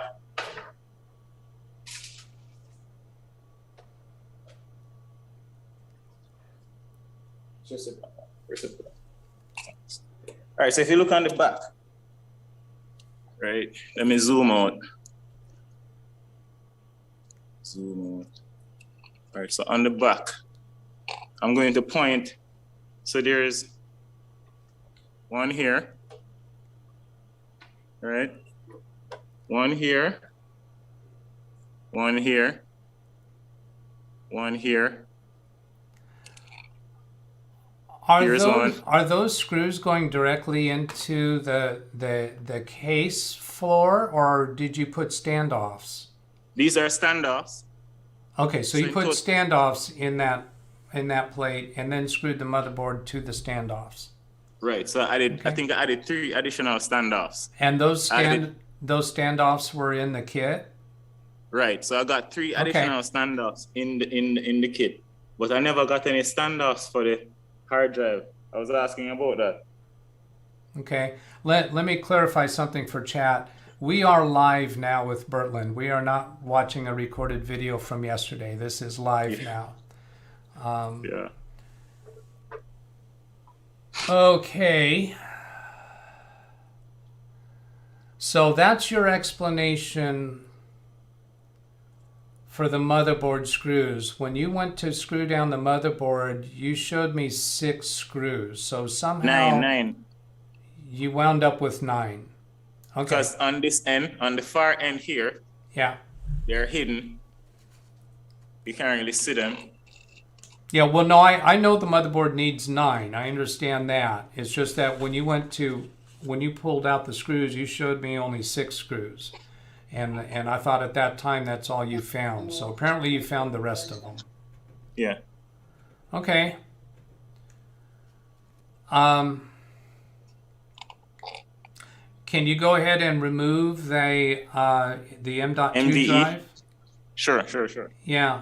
And while you do that, I'm going to bring up the chat window so I can catch up with what people are saying. Let's see, can I do this? Oh. Go here.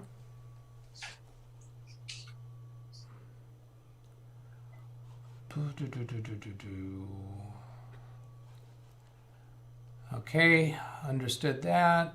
I'm just talking to the chat. Ignore me, please, Bertland. No problem. Jamaica, part of Commonwealth countries. To rescue cat to the vet. Hence, I was late. I'm sorry for the difficulties with your cat and whatever that's going on, Catherine. Made a list. Read that. That is RAM. Or they bought it. First to check RAM. There they are. 1 second. CB worked. Yeah, Black Watch. I think the CB worked. Not NVMe. All right. That SATA, FlashBus, NVIDIA, Fleecom. Hello. Catherine says hello to you, Bertland. Yes. Catherine, it's just Catherine saying hello to you. Just Hi, letting you know that. Catherine. All right.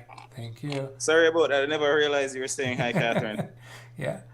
Hi. Never All right, come so I with hope you your guys own can see. screws. Agreed on that. Hang on a second. Some- Hang on a second. I had you off screen. Okay. Okay. Now show me what are you showing us? All right, so we're going to remove the MVE drive. All right. So we're going to be removing that drive. So I just wanted to have everybody on screen if you can see. So just loosening the screws so I can get this thing out. I'm not going to take it out with the screwdriver. I'm just loosening the screws with the screwdriver just to remove it. So that it's just so I can have enough place I can use my hands on it.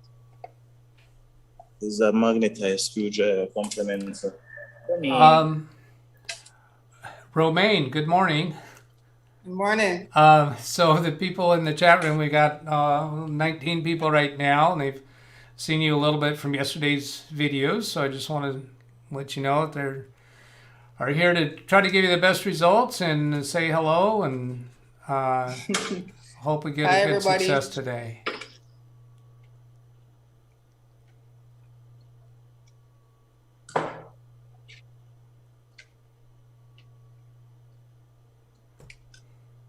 And we were admiring your studio too, because it got a little camera time.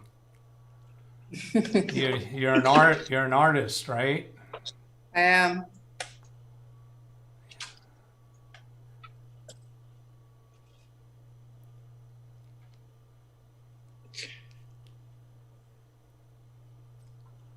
Nice.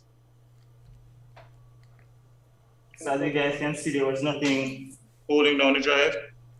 Yeah. It was just Yeah. Now the reason we're removing it is that in checking the specifications, we believe that particular drive is not compatible with that motherboard, and we think that's been preventing it from starting up. So we're going to test that. say that again, please, Doug. The reason we're removing that is because we have reason to believe it's not compatible with that motherboard. Significant reason to believe that. So by removing it, we're going to test and see if the computer will start up. And if it doesn't, we have some other things on our mind that we figured out by watching yesterday's videos. So now that you've removed that, you can go ahead and try starting it up.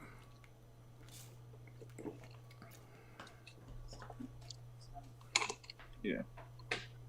Let's actually put the computer on the chair. No, I can't sit on the chair. Yeah, put that on the chair.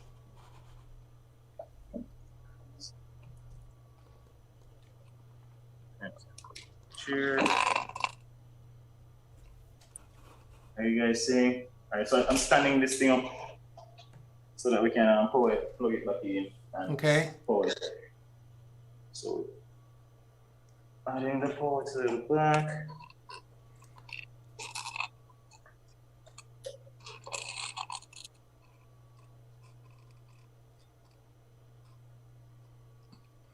Adding the power to the back right there, yeah.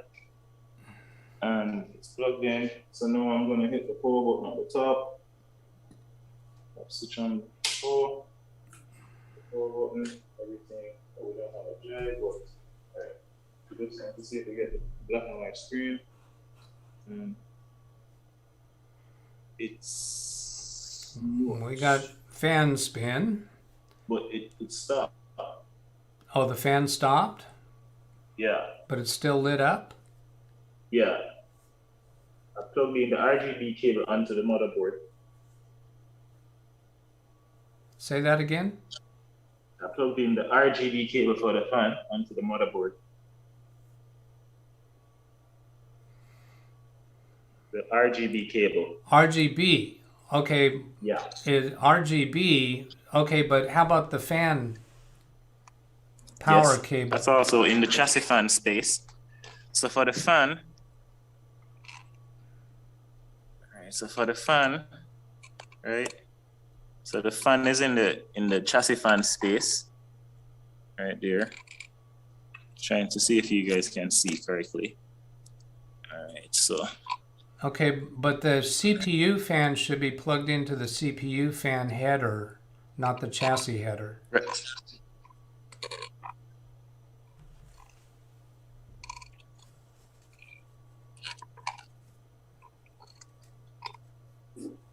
And is the power still turned on? Maybe you want to turn it off while you're futzing around in there.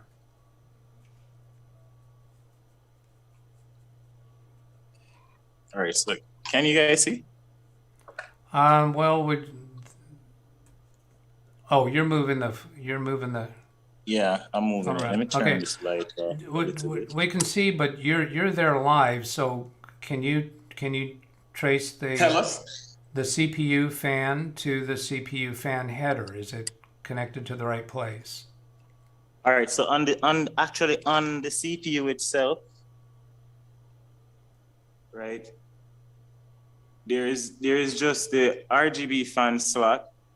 The CPU fan is actually connected to the header. Let me tell you which header it's connected to. The CPU fan is actually connected to this header right here. I have to turn the phone landscape this way so you guys can see. And if you can look closely, Okay, let me CPU just fan. keep it on that view for a minute. I'm going to make an adjustment here so we can see that full screen. Yeah. So that's where the CPU fan, and right beside it is the RGB fan as well.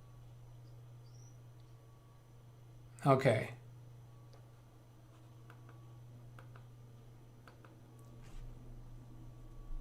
I need you to talk after I talk. Okay, so right beside that is the RGB fan. So you have the CPU fan and the RGB fan. Are you actually looking at the screen of the phone as you're showing Yes, I this? am. Because the phone's bouncing all over the place. Yes, I am. All right.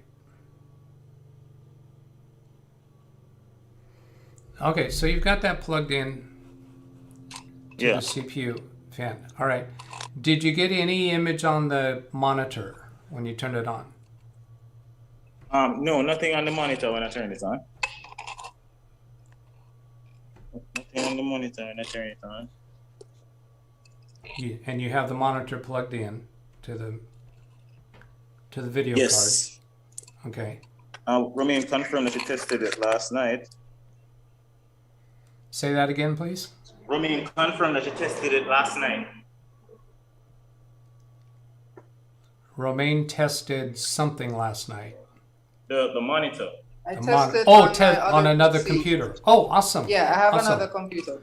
And so was that with the same HDMI cable? Yes. Awesome. Awesome. That's good to know.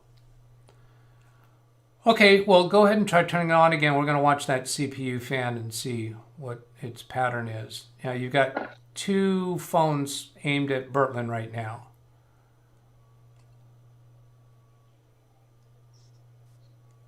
In terms of power to the CPU, to the motherboard, I only plugged on one 24-bit, 24 socket. Oh, we need the other one. We need the other one connected to. The 8, what was it? 8-pin connected to the 8-pin. The 8-pin plus the 4 next to it. We need all of those? Yep. All right, so you're saying The that? one on top. Yeah. On the top left. I'm going to rest this thing down a little bit.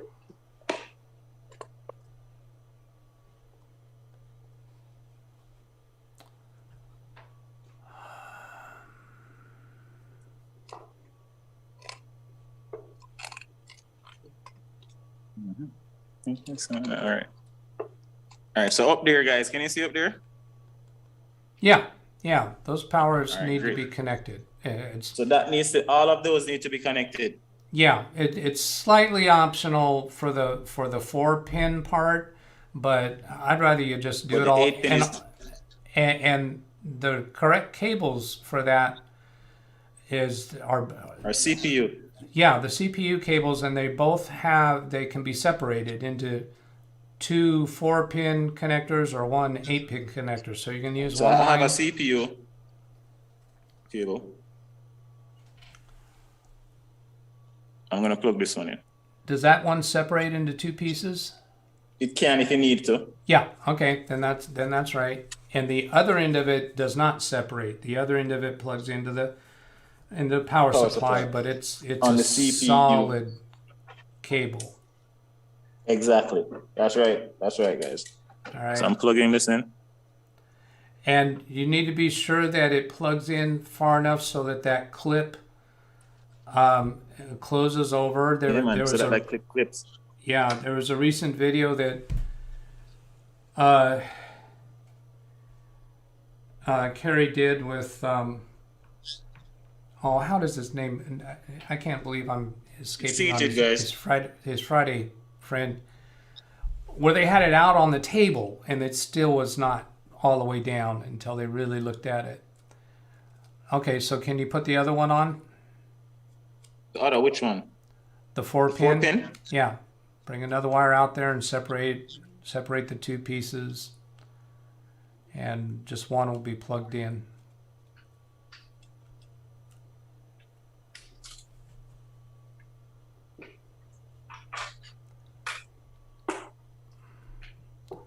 And for the chat room, if you need to get my attention on something, I have the chat over here. Please put in @LiveWindowsTraining so it shows up in orange. Mitch, thank you, Tim. Yeah, Mitch and Carrie. Remember that one in chat room? You remember the one where the I/O shield was bent on the motherboard, and just before they noticed that, the chat room noticed it before Carrie and Mitch did. But just before doing that, they were looking. Carrie was getting Mitch to look at those power connectors, these same ones that Bertland's working with, and the clip wasn't down. Well, it wasn't fully seated. Alright, so guys, I only had connected one CPU to the power supply, so I'd have to pull it and put the next one on there to get a 4-pin for that. So. Well, now wait a minute. There's. Can you pull up your manual and let me talk through something, because I want to explain those markings. Say again? Can you pull up your motherboard manual in your hands. I'm going to bring it up on screen for the chat room because I did some studying of that yesterday. The way that they label that on the back, it takes some explaining to understand what they're saying on there. And so I believe I got that figured out. I want to talk to you about it. Which page are we going? The page would be That's the power supply you're talking about? yes, the power supply. That's on 115. So 115, I see power supply, ATX power connectors, 24 pin.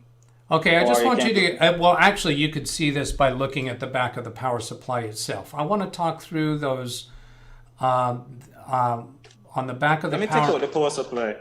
I'll show you guys in the meantime. Well, okay, yeah, that's fine. Huh? That works? Yeah, go ahead. To show us. Continue with what you were saying in the meantime. Okay, so I want to get to the place where you can see the lettering on the power supply where you connect the cables to. Okay. All right.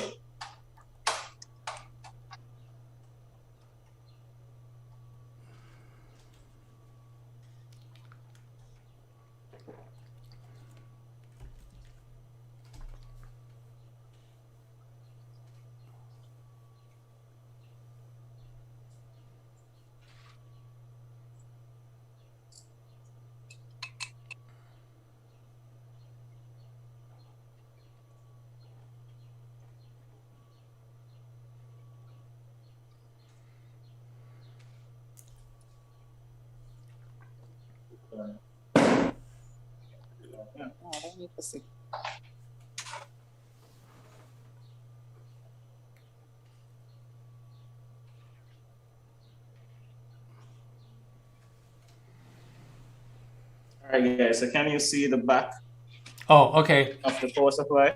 Yeah, if you just set it down so that you can see it, and it I'm going to display it on the computer screen here for the viewers, but you have the same thing there as what I'm about to display to the viewers. Let's come over here, and I need to make a couple changes here. Those watching the video, give me a moment. I'm going to fix that. Let's turn this one on and this one off. Come on, go off. And then come back to here.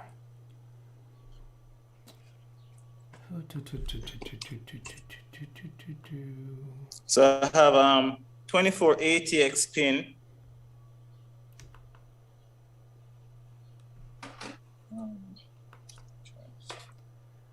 Okay, still making adjustments. Hang on.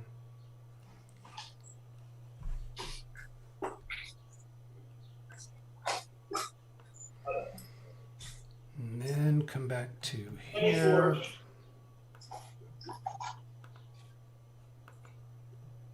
All right. Okay, we got that here. There. Okay. All right. So can Okay, you guys good. see? Yeah, look at the phone to position your phone better. Okay, so yeah, we see. Okay, so I've got a PDF displayed on the screen, and I've got your picture-in-picture showing what you're seeing. Now, so up in the upper left where it says peripheral and SATA, do you see where it says that? Right. Okay. Up here. And in the bottom Yes. left, it says peripheral and SATA.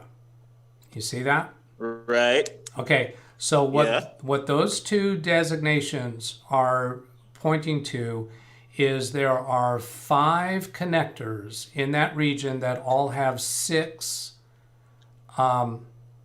conductors on them. So do you see those? There's 2 on the top left and there's 3 on the bottom left. And 3 on the bottom. Okay? They're all the same size. They're all the same shape. They all serve the same purpose. And the purpose they serve is to connect a cable that fits in this side and the other end of the cable is either Molex connectors or SATA connectors. So nothing in those 5 are going to go to the motherboard. The board. Exactly. Okay. And that's what I have here. Okay, so now let's move on. That's okay. We don't need to fix anything there. I just want to clearly describe each of these connectors. So then on the upper left, it says peripheral and SATA, and to the right of that, it says 6+2 PCIe ampersand 4+4 CPU. So that is referring to the connector immediately below it that has 8 conductors. In that connector, you could put either a 6+2 PCIe or you could put a 4+4 CPU. Now, what the 6+2 means is the other end of that wire has a connector that can be split into a 6-conductor piece and a 2-conductor piece. And that's going to go to a video card or something else that's plugged into a PCIe slot. The other cable that can plug into this connection on the power supply is a 4+4 connector for the CPU. Now the 4+4 means that the other end of this wire can be split into 2 4-conductor plugs. Okay. And that's what you need out there in that upper left corner. Now that's not the only place though that you can do that. Look down in the bottom right where it says 6+2 PCIe ampersand 4+4 CPU. So that's those same 2 style of wires. The 6+2 PCIe is one style of wire, and the 4+4 CPU is another style of wire. Either of those wires can be used in any of those 4 jacks immediately above that has the 8 conductors. Right. You see that? Yes, I do. Okay, so you're now needing to, from what you were describing, to bring out another wire to the upper left of the corner. You said you were needing to connect another wire. All right. So it can go into any of those ports. So what I have connected here, guys, is I have a 24 socket. This 24, so the top here, we're looking at the top here. This is the 24 socket for the power. So this is a 16 and this is a 8, I think. Now makes it 24. No, it doesn't. No, it does not. Yes, it does. No, it does not. Let me take you back to that. Count the number of pins on that upper right. That's 2, 4, 6, 8, 10, 12, 14, 16, 18 on the upper right. And then on the next one to the left, 2, 4, 6, 8, 10. So that totals 28, not 24. There is nothing about those connections on the back of the power supply that add up to 24. The reason it says 24 there is that the other end of that wire has a 24-pin connector. The side of it that goes to the motherboard has a 24-pin connector. But there's nothing on the power supply that has 24 pins. Right, so I was saying that at the top here is the 24 pins for the power supply to the motherboard. So here and here make up the 24 pins for the power supply to the motherboard. These 2 at the top here are what I use to make up the power supply for the motherboard. Just these 2 wires at the top here, just these 2. So these 2, when you add them up together, they would become 24 going around to the front of the motherboard. Right. Well, they are connected to the 24 port that goes to the motherboard, but they don't they don't count up to 24 because they join each other when they connect to the connector. There's some merging going on there. So if you look inside and you see that big connector, that is actually those wires merged. Are you seeing? Trying to understand where to. Yeah, this is the point where I need you to speak. Here, let me see if I can get some light in there.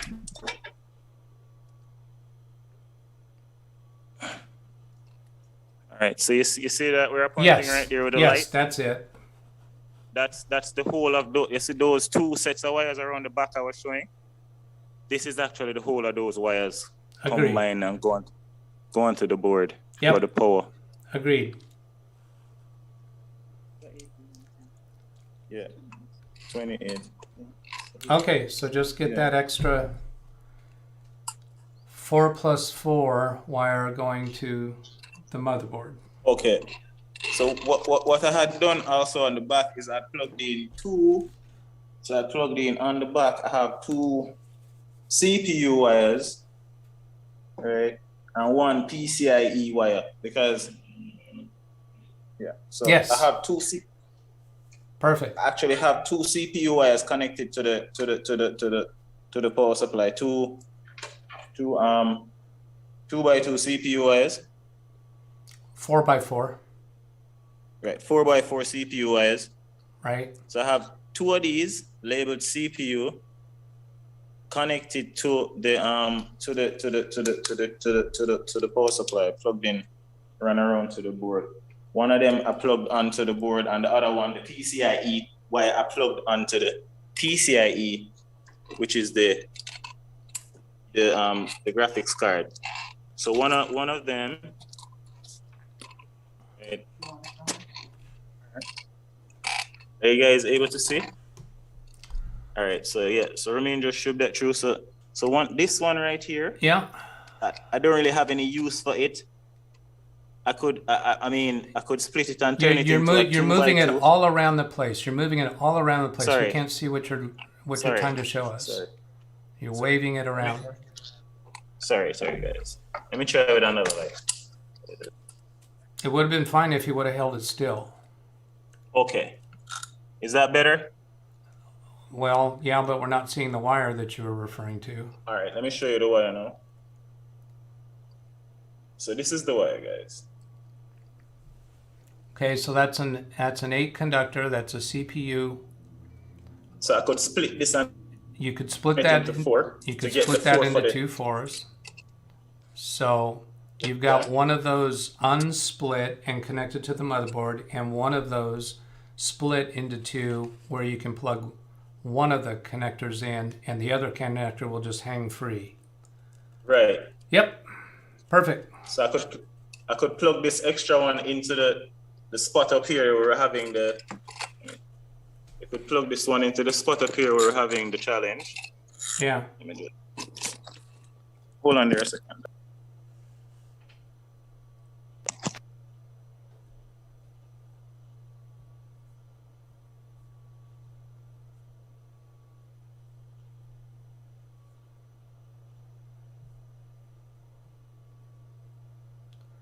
Okay. Yeah. So let me know, you guys. Is it seeing right? Yep. We're seeing.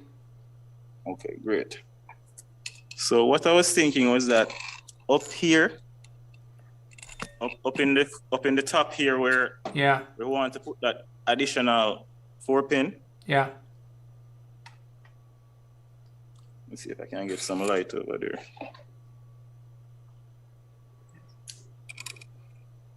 We have seen that area enough. You don't need to. Okay, so I want just get it connected. Okay, I'm going to connect it now. Yeah. All right.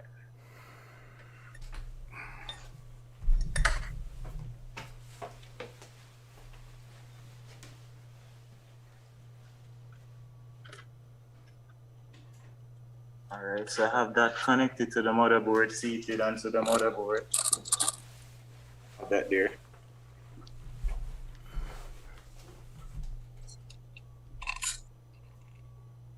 So I have that seated onto the motherboard now, guys. So the next thing is to try a power on. Yeah. All right. Let me mute this video.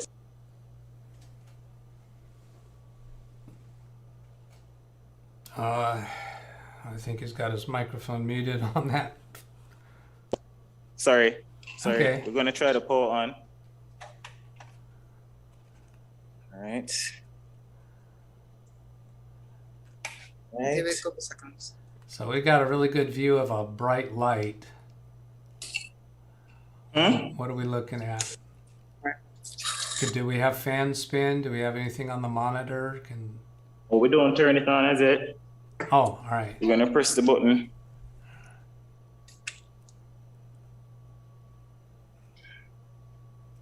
Nothing. Well, I don't agree. It wasn't nothing. I saw the case fan, the power supply fan start turning and then it stopped. So that's not nothing.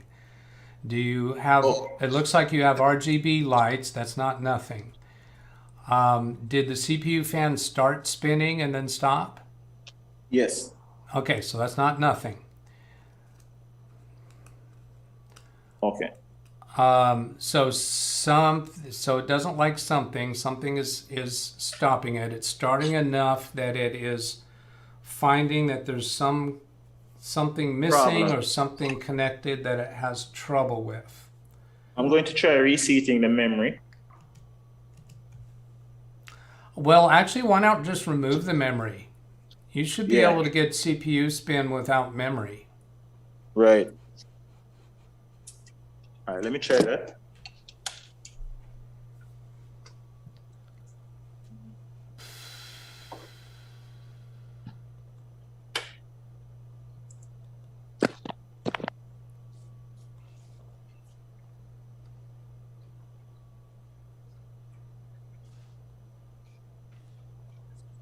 All right.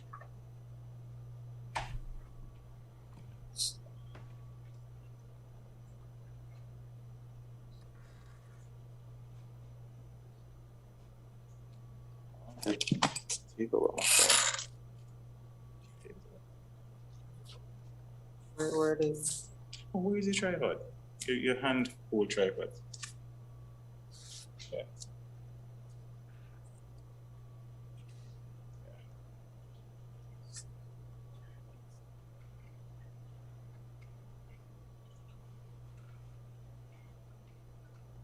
Come in, guys. So in the meantime, pop these up. Are you unplugging the power supply when you are removing parts? Yeah, there's no power to the board. That's different than unplugging the power supply, the power cable from Yeah, the power it's supply. unplugged. There's no power to Okay. the board. No power to the board whatsoever.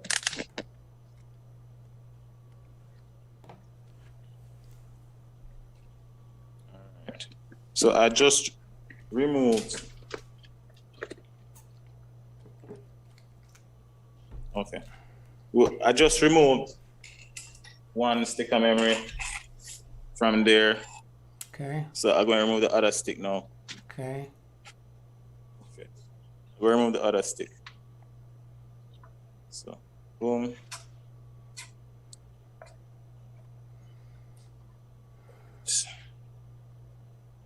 All right, so there is no memory in the machine. All right. Okay. So now we're going to connect the power and see if we get that. Yeah, see if it Power gets on fans self-test. spinning longer. All right. Let's do it.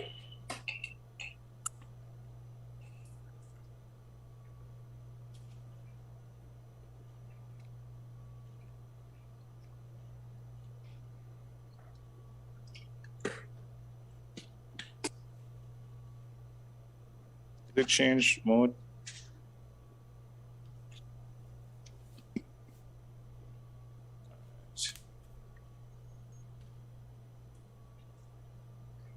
All right. So it's spun for a little bit and then stopped. Yeah. Okay.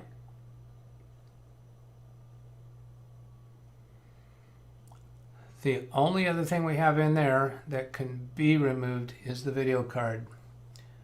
And we already know that is nearly impossible to do when the motherboard's installed. Yeah. Mm.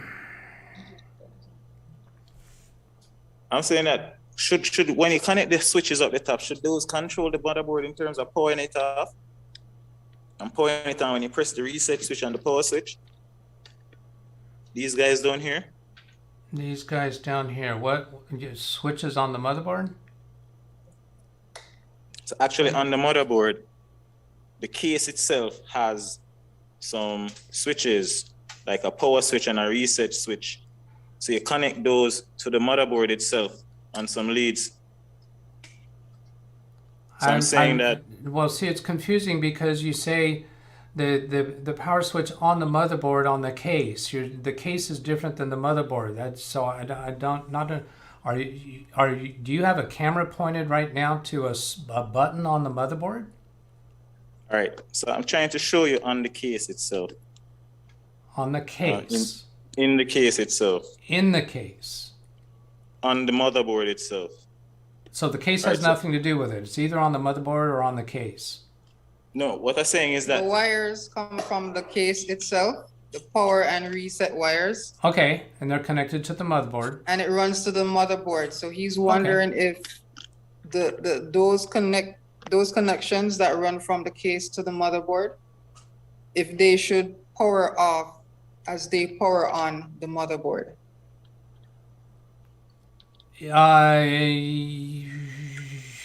Well, that's not as reliable. Sometimes you have to hold down the power button for like 10 seconds to force a computer to turn off. The only thing that power button does is it shorts two leads together.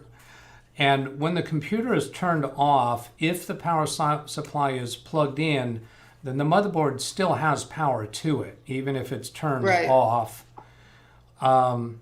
So if you when you press the power button, if you get any kind of a response from the computer like you are getting, then that means the power button is working. The power button is doing its job. If we had no response like we had yesterday outside of the case, another alternative would be to connect the reset switch to the power switch leads, because both of those buttons on the case do exactly the same thing. They only short those two connectors, but you are getting a power button response. What's happening is the computer is deciding that something is wrong and it's just not going to run. Now we do have another thing that has come up that sounds really feasible. But first, we typically want to try the same thing with removing the video card first. But even if we don't remove the video card, the next thing to do is a flash BIOS update, which does not need monitor. It doesn't need a CPU. It doesn't need a video card. I don't think it needs RAM. But in order to do that, we have to create that memory stick from another computer. And then you plug it into the computer, and there is a flash BIOS button on the computer, on the motherboard, and I haven't found where that is yet, but we should be able to find that easily in the manual. So now the notion there is that there's something in BIOS preventing it from working. Now, how do you feel about removing that video card? Have you figured out how to do it when it's in the case? Can we try disconnecting it first? Oh, disconnecting the power for the video card? Yeah. Yeah, we're certainly not going to get video, and that card's not gonna have fans to cool it. But the only thing we'd want to do there is see if the CPU fan will run longer. But we're not really going to be able to accomplish anything. And it doesn't prove one way or another whether the video card is a culprit. So think of it this way. If you remove the power from the video card, and then you press the power button, and the fan keeps running for the CPU, does that actually condemn the video card? Does that give us any guidance at all? And I'm saying no, it doesn't. It would tell me that the fan for the CPU is functioning, or the CPU is functioning. Yeah, okay, so if the fan for the CPU doesn't keep running after you disconnect the power from the video card, does that tell us anything as far as our next steps? By process of elimination, I think it's a start to tell us what could be wrong. but I think we're still going to wind up removing the video card. I don't have an objection to trying that. I just don't see that it's Because going the to video card scare is so us. difficult to take out. I'm just Okay. trying to find. Yeah. All right. All right. Yeah. Go ahead. I'm going to take a look at chat and see if somebody's got a danger reaction to that. But I think that's okay.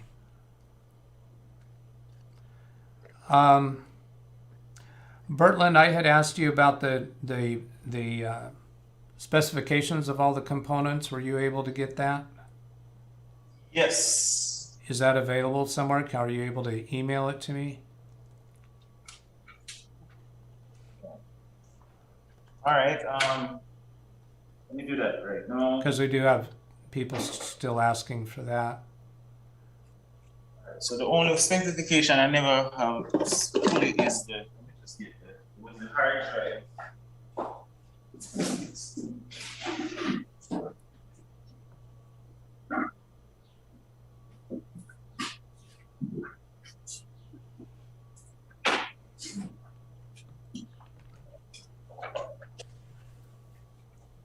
So we have Ryzen ATX. Yeah.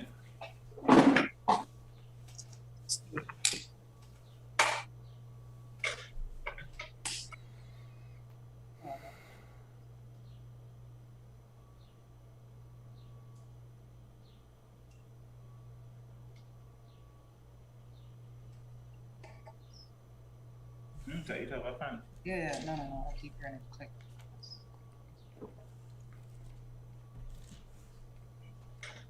Keep hearing the power supply click. Is that a normal thing? Pardon? The hearing the power supply click is a normal thing. I'm Hearing the still. I'm not understanding. I'm not understanding the question. I'm saying hearing the power supply click is a normal thing. You're hearing the power supply click and you don't have a power cable connected to the power supply? No, that's not normal. No, I heard it click the same time the fan stopped spinning. That's the fan for the CPU. Oh, okay. Well, it might be a clue that a click from the power supply when the CPU fan stops turning is indicating some kind of a switch or relay or circuit breaker is telling the power supply to shut down. Right. So yeah, that could be significant. So that happens when you turn the computer on, the fan starts spinning, and then you hear a click at the same moment that the CPU fan stops. Okay. Is that what you're telling me? It sounds like that's what's happening. Close. All right. So one response to that is it sounds, and I agree, it sounds like some kind of protection. Right, to shut it down so it doesn't Yeah, damage. shutting it down because it's recognizing something is not right. Okay. Good. That's it. That's a good catch. Yes, so I can get the graphics card. Yeah.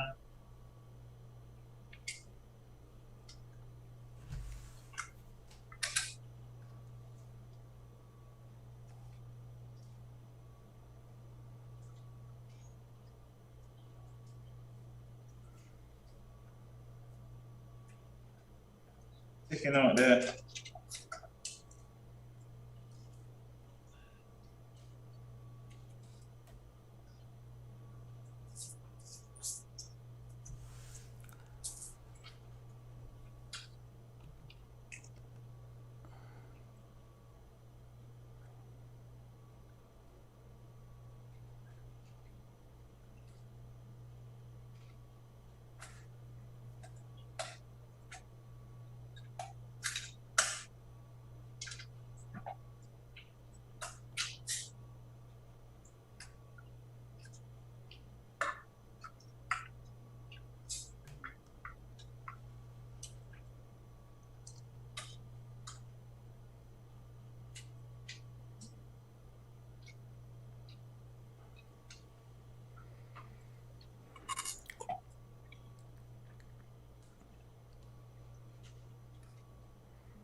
Okay, so Catherine, regarding this comment here, if you had something more specific to say about that, please give me something specific. And oh, this I think is the specific. So front I/O cables. Okay, how about if we just disconnect all the front I/O cables?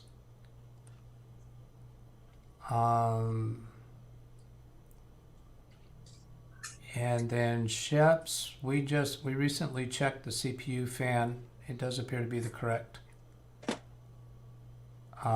Correct. Yeah, and here's Catherine saying, yeah, so we did just look at that. Okay. Here's another thing, Bertland, all of the cables coming from the front I/O, all the buttons and switches, how about removing everything except for the power switch? We don't need any of the rest of that. So if there's something going wrong up there, that could be causing a signal to the motherboard that prevents the computer from running. Just disconnect them all except for the power switch. So leave the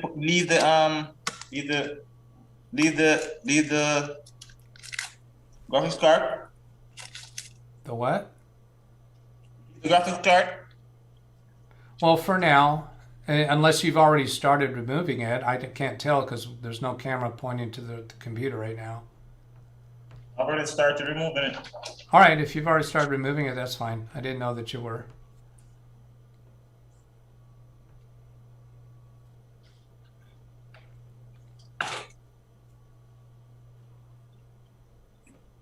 The rocket. So I have the graphics card out. Okay, good. So then let's go ahead and try and see if we get fan spin. If we don't, if it doesn't maintain fan spin, then we'll go after those leads from the front I/O board. Which fan spin? Hmm? Which fan spin? Which, no. Oh, you've got, The power fan? Doug? yeah, you need to put the CPU fan back on Yeah. Mm-hmm. because we're not going to be able to judge CPU fan running if it's not Yeah, so you have to put back. on and connected.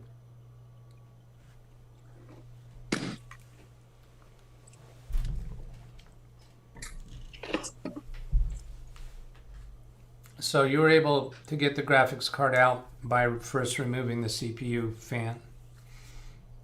Yeah, Okay. it's easier to get to the clip. Yep, and it totally makes sense.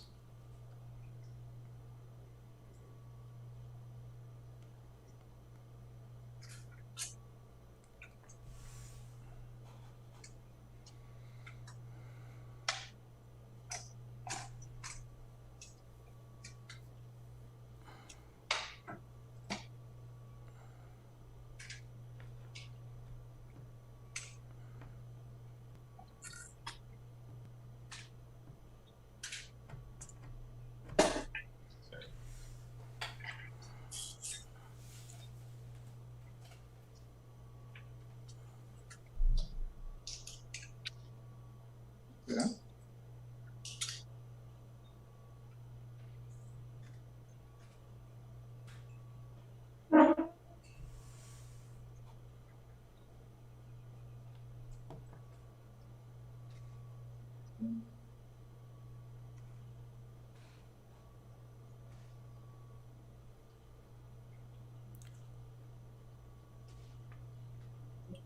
Yeah.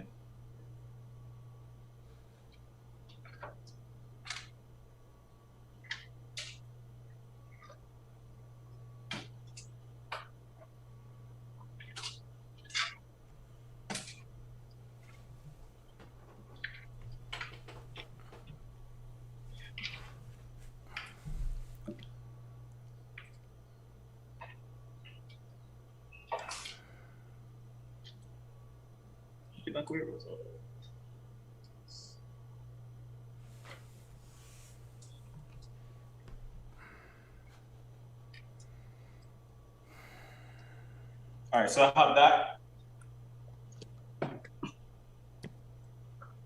I have that, guys. I have the TPU fan connected and just plug my phone in so it don't die. Just people ago. Slippers, guys, slippers. Anyway, so we have the. All right. So we have. Thank you so much. We have removed the graphics card. We have disconnected all the leads from the case to the front. system panel connector. Okay. So now we have the diagram for the system panel connector here. This is what is the notes are saying, the documentation is saying. So if you look at the documentation, it says that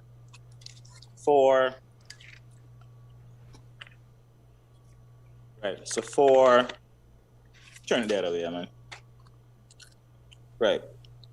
So for the power LED, plus or minus, we're going to ignore that. What we want is the power button. So the power button are the second two. And you're going to put them horizontally, flat, not long way. Could you point to them in the book? Okay.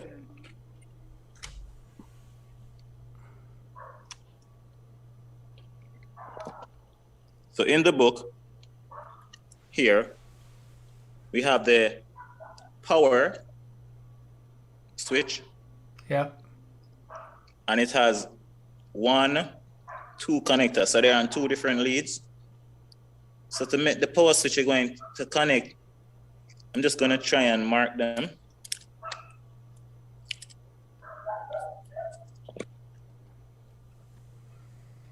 Right, so you're going to connect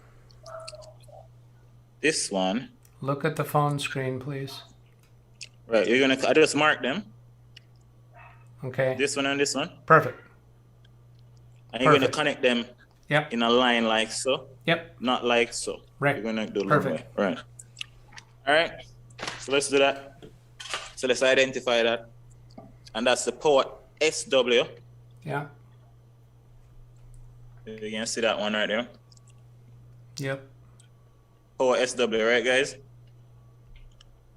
I'm going to plug that one on. You have reset SW as well. But for now, we're just concerned with the power SW. So let me just find that one back, power SW. And as I said, it's the, so this is the power diagram. And it would look like this. So if we're gonna put it on, we're gonna turn it like this. We're gonna go down like this. And it's judging, it's the 4th. So it's a 3rd and 4th. So I'm gonna count, and it should be 3rd and 4th top. So 1, 2, 1, 2. And that should be it for that. I'm not sure if you guys can see. Just hold on, let me fix the phone a second, guys.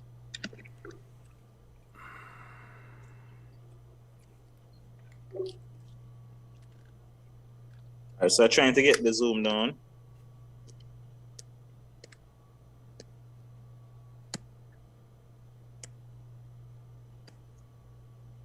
Limit on. Turn on that light. Turn it on there. All right, good. So you guys can see this is the lead connected. So you can see 1 and 2. Look at the phone. You're not pointing it. Yeah, I'm trying to find a pointer so I can actually point to show you. All right, so this is 1. This is 2. Power. Okay. And power. Okay. Yep. So I put the power switch. So this is the second one. This is the first one, 3rd and 4th. Okay, now I'm going to click to a different view. Keep your camera there, please, and speak. Okay. All right, so what we plan to do now is we plan to do a poll on self-test, a post-test. Now, I ask you to keep the camera there and hold it steady because I switched to a different view. They want to see this. Okay, guys.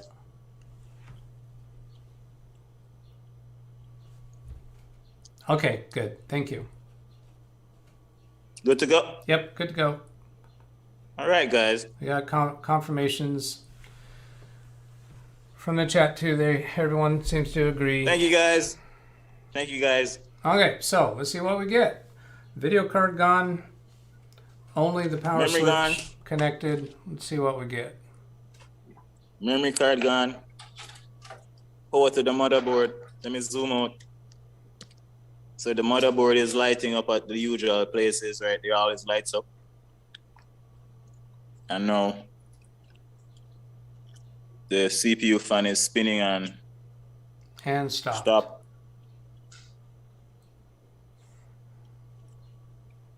Okay, so that tells us the video card is likely not the culprit. The other things on the front header of the computer are not likely the culprit. Currently, you have no memory installed, correct? Right? Let's put one memory board in. Check the motherboard for what it tells you about putting one memory board in. Let me just check the manual real quick.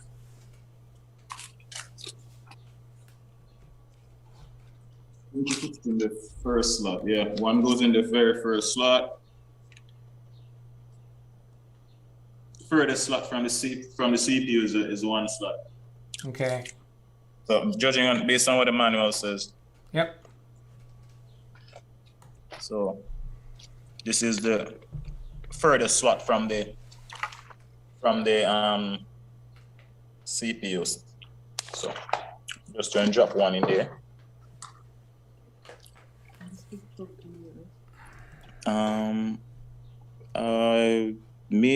Maybe not. And the memory have an affordance, it can only go in one way.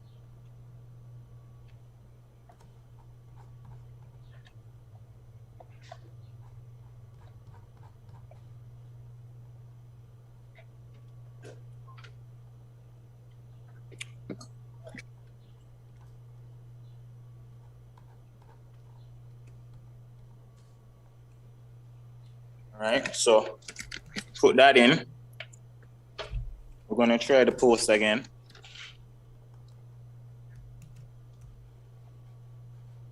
Are you seeing?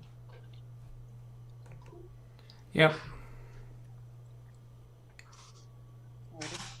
Yeah. And you have the button. You switch it back, right?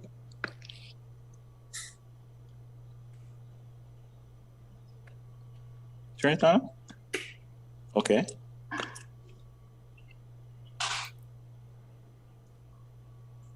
The one stick of memory, nothing. One stick of memory, you don't get any fan spin. Yeah. That is surprising. You sure it's seated? Can you give us a close-up view of that memory board?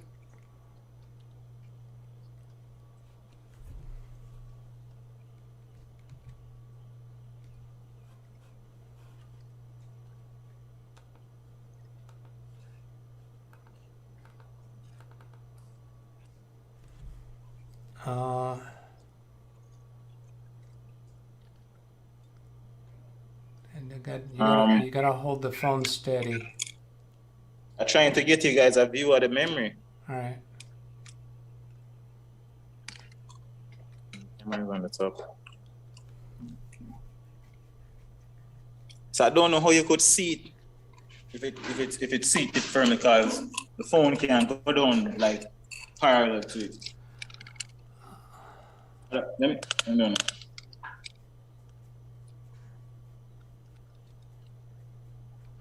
You're not able to see it because it can't take it off the screen. I'm going to try and put the phone like beside the memory and zoom out a little bit. I was zoomed in. All right, so this is the memory in the case. These are the clips at the end. That's the one end that cannot unclip. You have an end at the memory thing that can't unclip. This is it. Yep.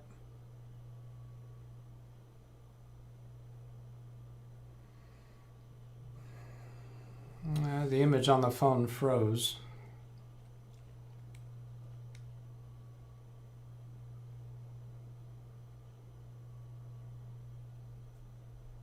Can you hear me?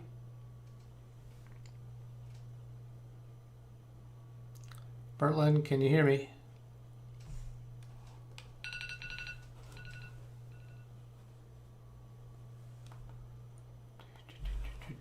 What do we got going? No, yes, I can hear you. Yeah, now I can hear you. Yeah, I couldn't hear you a while ago, but you were muted. Sorry, I was muted. Sorry. I was saying my phone is overheating. So it can't.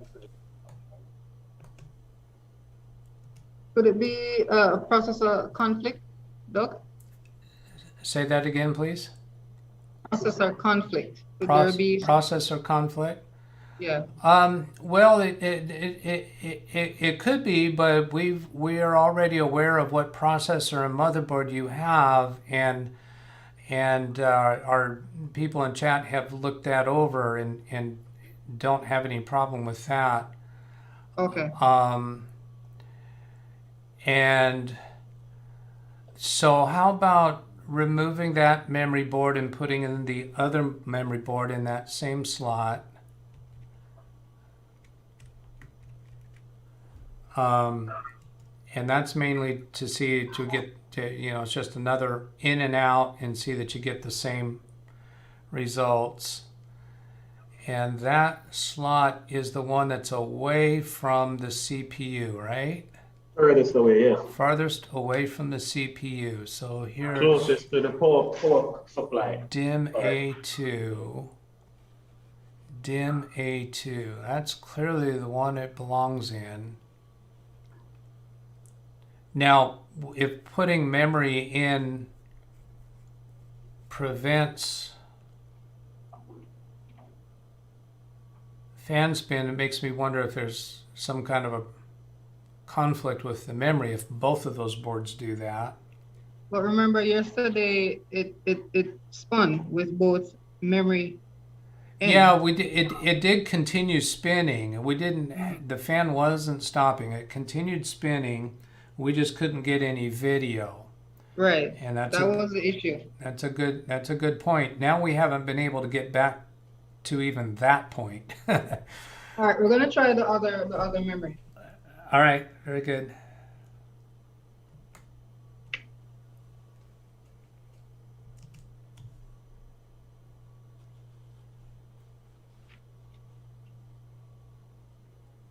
No juice. Do you have any drives connected right now? No, there's no drive. No drives at all. No. Nothing is connected. No SATA. No. How about disconnecting the USB ports, the cables that are connected to the motherboard for the USB ports? Just unplug them from the motherboard. And can you give us the model number of the RAM? We're gonna have somebody in chat's is volunteering to look that up. Yeah.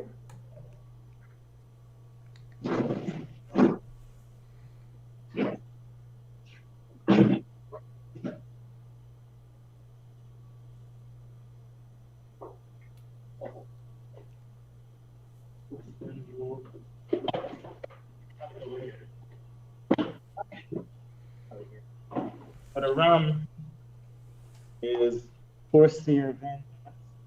Just go ahead and hold it up to the camera. Vengeance, LPX, no, you're off to the side. Look at where the lens is on the phone. Yeah. can't, it's kind of glary, so you're going to have to read out what the Okay. number is. The number is DDR4 3200 megahertz. Now your audio's gone bad. 3200 megahertz. 3200 megahertz. Okay, that's Yeah. the speed. Is there a model number? DDR4. Okay, that's just a type. LPX.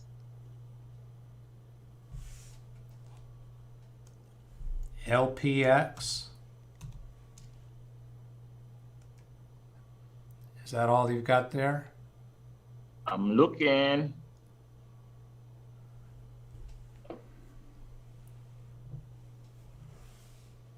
Where would the model? I don't see a model number. It supports Intel. It supports iCore 7. It says supports i7 and course on Intel. Wait a minute, does it support AMD? You don't have Intel. Oh, it look okay, supports. So those two things supports Core i7 on the left, and on the right, still not focusing. It's another Intel. It's not what? It's another Intel. It's another Intel. Yeah. So it doesn't support AMD. How about, Catherine says there's a sticker on the back. Yeah. Is there anything on it that indicates it supports AMD?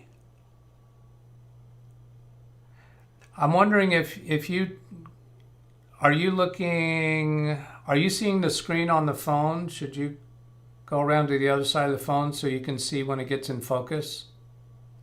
As I'm saying, I'm not using the phone right now. I'm using the laptop. Oh, this is a laptop. Okay. Yeah. On the back, there's only the serial number. Oh yeah, let's look at that. Let's get that steady. Oh yeah, yeah, that should be what we're looking for. That's a long ass number. Okay. So in the chat room, you can rewind. We have the DVR turned on. Did those give you the model number that you need? I don't even know what it's going to look like, but that label sure looks like it should include a model number. Is there any other kind of long crazy numbers, or maybe the memory boards themselves? Just to hold up one of the memory boards to the camera.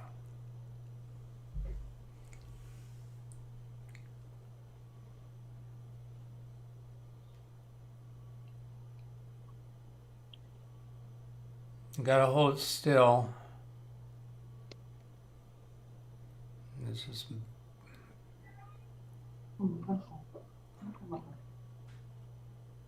That's all blurry.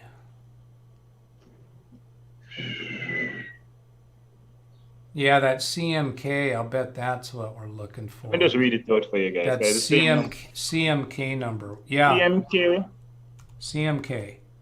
16K 4M2B 3200 C18. Let me read that back to you because your audio got wonky. So I've got CMK 16 X-ray 4 mic 2 GX 16GX. Okay, reading again from the beginning. CMK 16 Golf X-ray 4 Mike 2 Bravo 3200 Charlie 18 16. 16. Okay, there I put it into the chat. There you have the number, and that is what Catherine was somehow a genius to pick that up somewhere in what we've already shown. Okay, so she's checking on that. So that's your memory. And when you have that in the computer, you don't get any fan spin. Am I remembering that right? Right. All right. You take it out and get fan spin. Go ahead and take that memory board out and see that we indeed again get brief fan spin.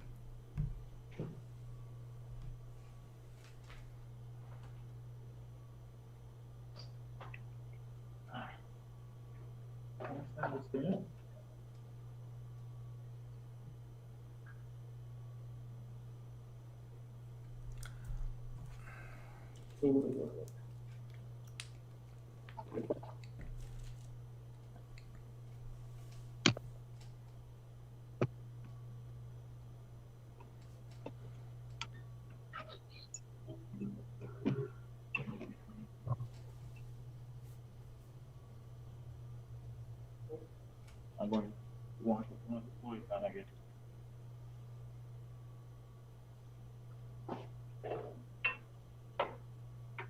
Roll out.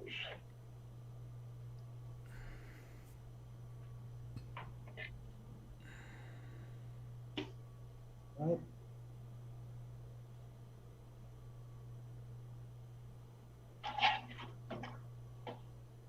I disconnected the yeah.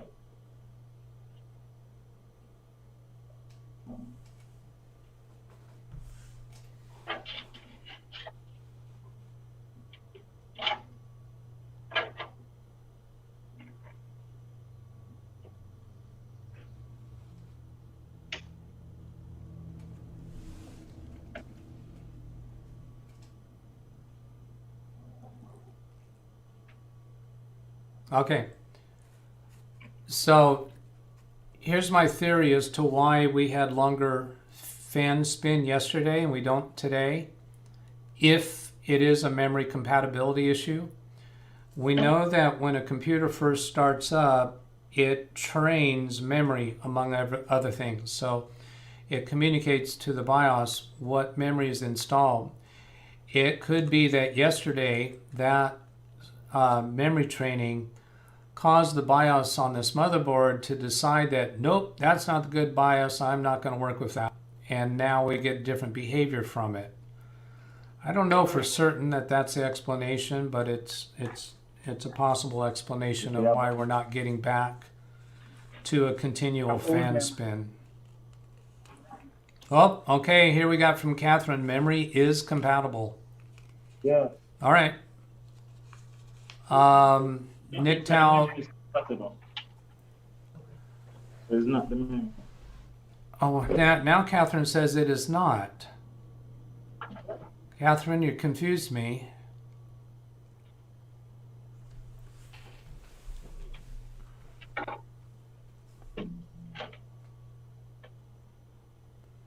And Catherine saying flash the BIOS, but Catherine, you confused me. You said memory is compatible, and then 2 lines later you said it is not. I think maybe she meant to write it is not compatible. Well, the person that typed something between her 2 comments said, I assume a BIOS reset was done today. She might have been replying to that comment saying that it has not been reset. But here again, I get into trouble when I don't have a full sentence. Yeah, and Ken, and I'm agreeing also that BIOS flash or update It's necessary. or reset may be needed. All right, so I'm going to download the BIOS software. Okay, so Catherine has restated the memory is compatible. Right. So her comment about it is not, I'm thinking she was responding to the BIOS reset has not already been done. I think the reason why the power switch panel was disconnected. We did not understand that. You're muffled. I'm saying the reason. You're muffled. You're muffled. The reason why we never got fans. No? You're muffled. Yeah, but the reason why we never got fans. Can't hear you. The power switch was not plugged in. Can you hear me now? I barely can hear you.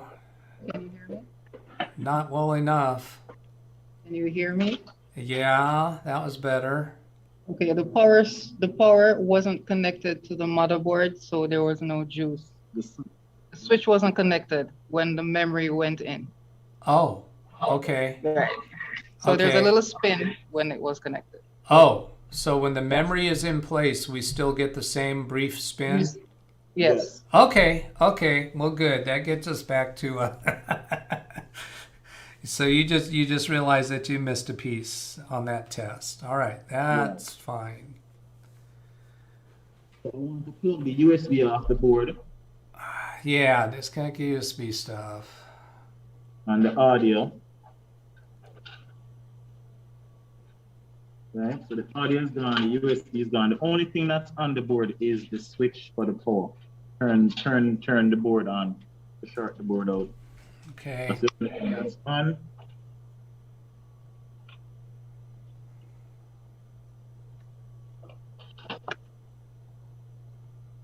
All right, yeah. So the only thing that's on the board right now is one stick of memory, the CPU, the chassis fan. I have power up here on the board, and I have power here on the board. And I'm going to power up the power supply, and I'm going to try to put this right.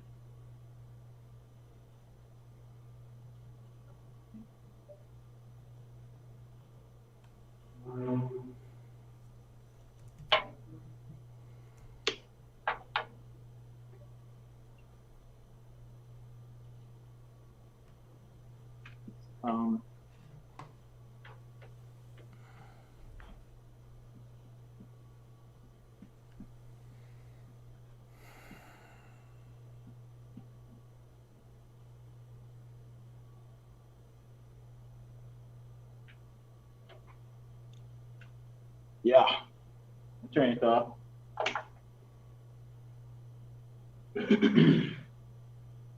All right, guys, so it comes on. I plug everything off the board. I mean,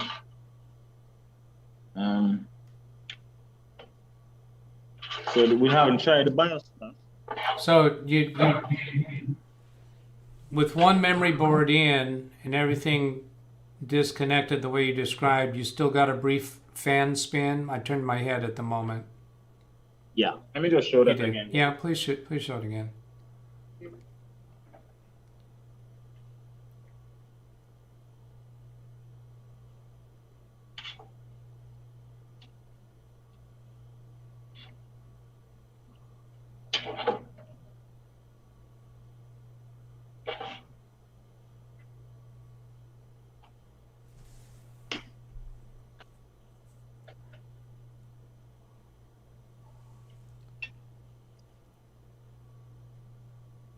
Okay, so brief spin and then stop. So, yeah, the really overwhelming opinion now seems to be to flash the BIOS, which you have a laptop there, Yeah. and you obviously have internet connection. So, how about Yes. do you have a USB memory stick?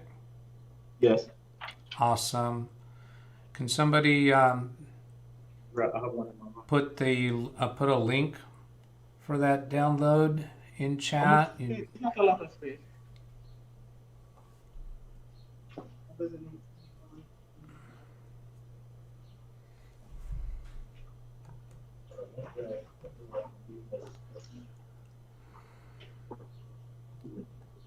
we got that, compatible, memory training bad, CPU is compatible from BIOS update 0704, not sure when this is released, could be an issue with an older BIOS All right, version. so how 2 hours on it? Yeah, all right, so Doug, I'll probably share. I know, but what I'm saying is that probably what I can do is I'll take it home and work it at my yard.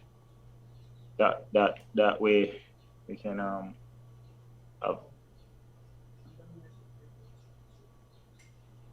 Okay. Let's see. Let's see. Let's see. Let's see. Yeah. Let's see. Okay. All right. In the meantime, let me get the parts list. I was actually working on that. So Okay. yeah. So the only thing I never have was the actual drive. So we have yeah. Here's one more thing for us to look at. Yeah. And you were looking at you were interested in that yesterday. Is the LEDs on the motherboard? Yeah. What are they doing? We have Wintermute. Nothing. I don't get any lights on the LEDs. No lights. No lights. When you press the power button, none of those lights come on. Right. Okay. Was that the same yesterday? Did you have any lights coming on at any point yesterday? Yeah, I had lights coming on yesterday. Okay. So here we've got the Catherine has given us the link. Now there's a conflict of opinion in the chat. We've had towards the beginning of today people insisting that we can flash the BIOS without any video display and without RAM memory or video card, and now we've got somebody else saying no, you can't do that on this motherboard. So we're going to find out here. Sure, let's see. So it was just yesterday for the motherboard. It was on white. I got white blink. I got the VGA blink. I got CPU blink. But DRAM, I don't know. And that's it. When I turn it, all right. So if I power it on now, right? You're supposed to get post blinks on the motherboard, right? You're supposed to get lights on those LEDs, yeah. Right, so, and there's nothing you need to do more than just power on the board. So I'm going to do that. And let me plug these guys off at the top of this. In the manual it says is either one or the other. Not both. Yeah. So all right, so we have those disconnected. We have that disconnected. We have one chip of memory on the board. And which what I want to see is a post on surface.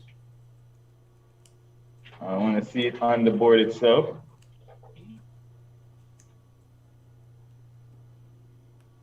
One, two.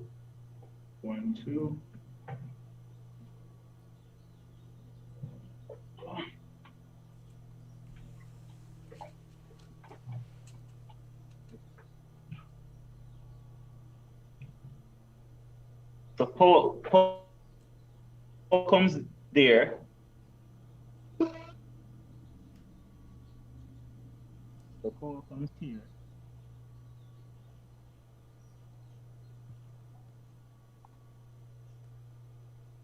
Pole comes here. Your audio's really wonky again.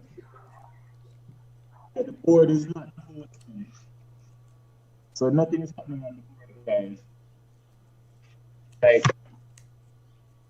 No LED lights. Is that what you're saying? right. Yeah. Nothing on the board.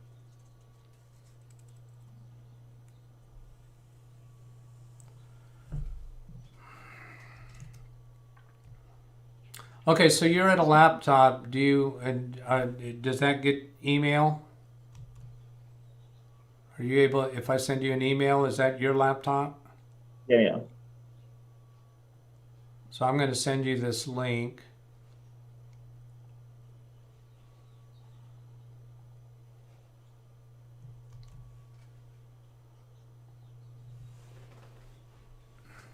Okay, that's sent. How do you know the motherboard is dead?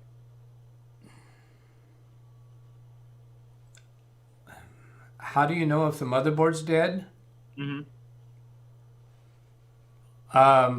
Well, you have to define dead. You are getting lights. You are getting fan spin. The most common way that a technician would decide that the motherboard is dead by swapping out another known good motherboard. Okay. So it's difficult to diagnose that the motherboard is defective without having any parts to swap. So really what we're left with is trying to get it functional, trying to get it to work. The quickest, easiest way to determine the motherboard is bad is swap out another motherboard. But even at that, if it just needs a BIOS flash, it may be resolvable. Now, there was one comment in chat saying, in regards to the memory compatibility, that memory compatibility is dependent on a certain version of BIOS. So if you have an older version of BIOS, it may not be compatible. Yesterday, I was saying that yesterday it did post the CPU, the motherboard posted. I saw, remember I was making reference to the lights on the thing. So I was saying that. Yeah, and that's what makes me suspicious about that post. Experience might have actually done the memory training and whatever else that a power on self-test does. So if I remove the BIOS chip, the battery, the BIOS battery, would that reset the BIOS? I kind of like that. I came across something somewhere that said that this motherboard has a BIOS reset jumper, but it has a coin cell battery in there, does it? Yeah. All right. Yeah, there it is. Just fuck this bad boy up, man. Yeah, just unplug the power and take that out. And let's, once you got it out, hold down the power button to help drain any capacitors. And we'll keep it out for a couple minutes. And I got other people agreeing with pulling the battery. That's all.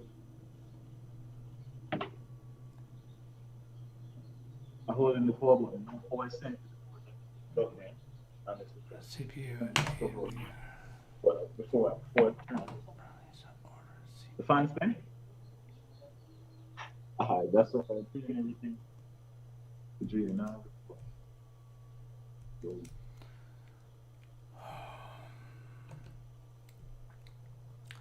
Okay, there's a possibility for Bertland needs to order a CPU from AMD for the BIOS flash. Huh, don't understand that. Oh, there it is. Winter mute, there's a clear RTC jumper bottom left, bottom right. RTC jumper. Yeah, the bottom left or bottom right. So look in the motherboard manual. And it's RTC. So I'm going to do a search in the menu. Clear CLRTC. Yeah, clear RTC. CLRTC. 1 to 9. Page 9.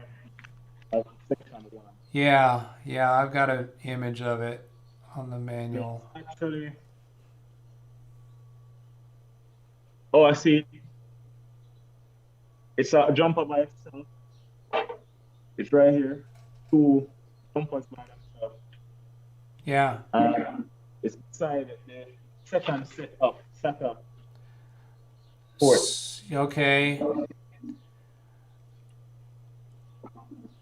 12. All right. So if a momentary shorting of that will work, you could attach the power button, the power switch to that jumper, and then just press the power switch to jump it. But it might it might be that it needs a longer amount of time. So you have to press it and hold it down. You have to press and hold it, right? You could try that. Alright, I think that when you hold the Send power power to button, the yeah, it should be. When you hold that down, it should be holding the short, because that's Send how power we. to the board. What? Send power to the board. Joining with You should be doing that without power to the board. Okay. Let me leave this out there.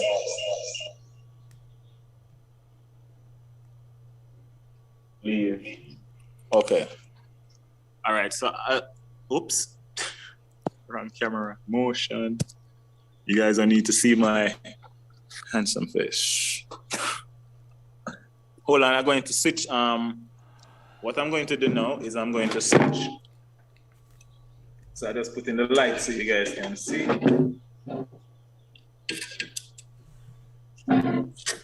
And you've already removed the battery, right? Yes. Yeah. All right.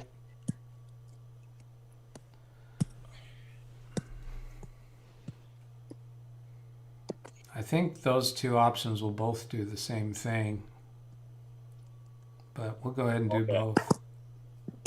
Why is Doug? I want to beat it. Oh, we see the right thing. Well, I So guess right there. you need to see it. Yeah. So point to it again and stay pointed to it. Oh, yeah, you've already got the line. We can see CLRTC. Right. We can see that. Perfect. And I have the power one on there. Yeah. So And I press the power button I'd say hold it down for a for count 8 of seconds. 10. Yeah, for 10 seconds. And the battery is removed as well. Yeah. It's probably a redundant way for us to do it, but Battery's out. the power cable's disconnected. Yeah. But the jumper for the power is on the board. Yeah. See that? So that's the power for the board. But the BIOS chip, power chip, battery is out. And we so I'm finished with that now. I'm going to connect back. Yeah, the jumpers. there you go.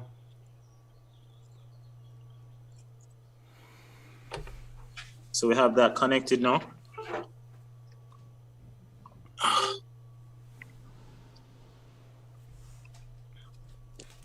As you can see, I've connected back the power to the jumper. Yeah. So now what we're going to do is we're going to turn back on the computer, right? Put the CMOS battery back in. All right, put that back in. All right, have that.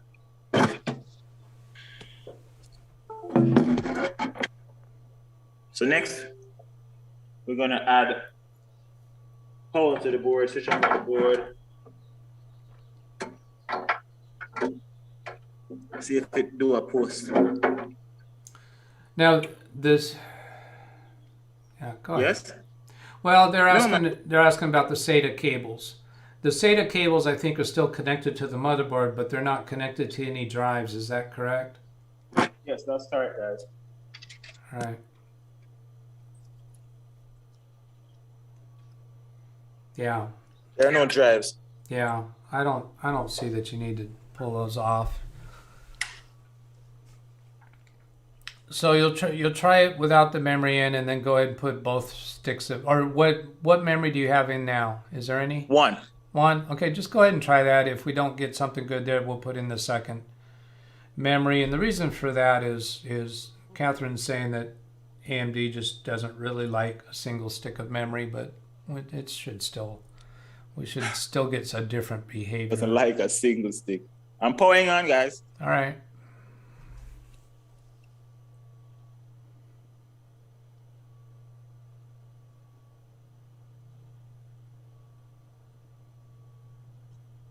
Is it still spinning? Yeah. Really? Yeah. You're not pulling my leg? Yeah. No. Yeah. Yeah. Whoa. Yeah. And Doug, Romaine. the power clicked, but the fan didn't stop. Okay. So you heard that same power supply click, but the fan did not stop. All right. Yeah, it still continued. Interesting.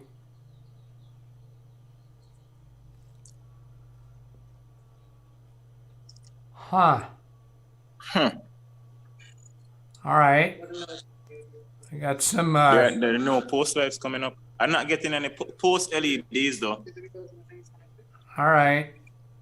So Well, you're supposed to still try to do the post. It's supposed to try to check. Check stuff. Yeah, it's supposed to try to check for things, but it find a memory and it find a CPU. all right. So I'm thinking But that I'm just saying next, that I don't see the. next step is add the second memory, and we'll test that. Be sure we get the same behavior we have now. And then we'll add the graphic card and test that and see what we get. Battery came inside the board.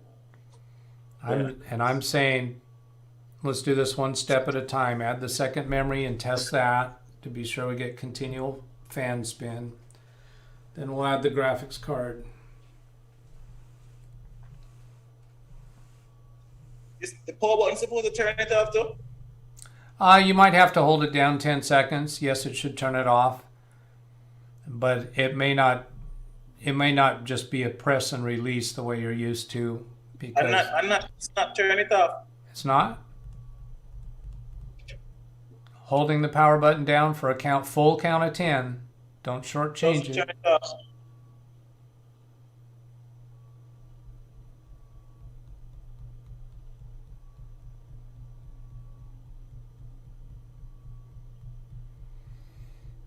So it doesn't turn it off. All right, well, turn the power switch off on the power supply then.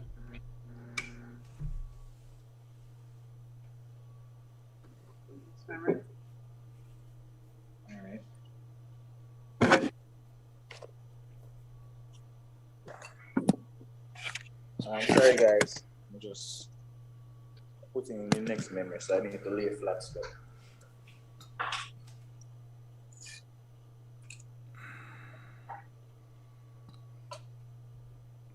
And Catherine, the power button is not still on the BIOS jumper.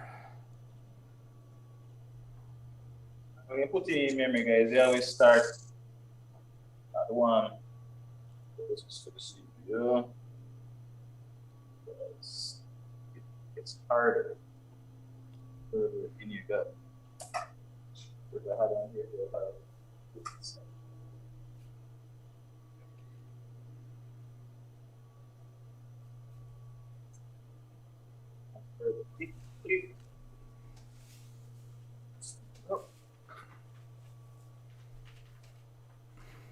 this. We have now 2 sticks of memory in there. Okay. Sorry. Yeah. Yeah. All right. I'm going to turn it on now. Yep.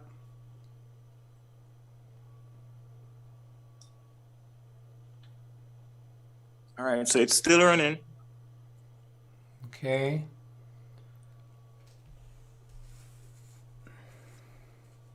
I'm not seeing any post lights. I'm looking in the.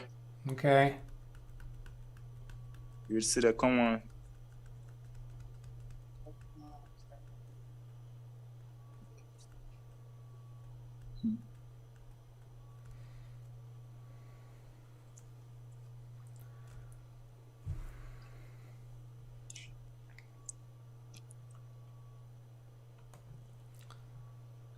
Okay, so CPU, we do know this about the video card. Got that, and we did put that in those slots, and there we go. All right.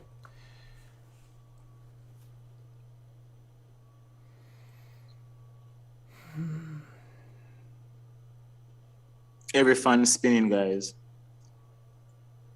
Say again? Every fan is spinning. Every fan is spinning. Oh, okay, great. Want to try the graphics card now?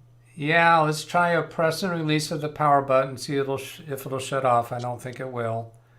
But Yeah, so that won't work because I don't have the reset button or the power plus and minus button added.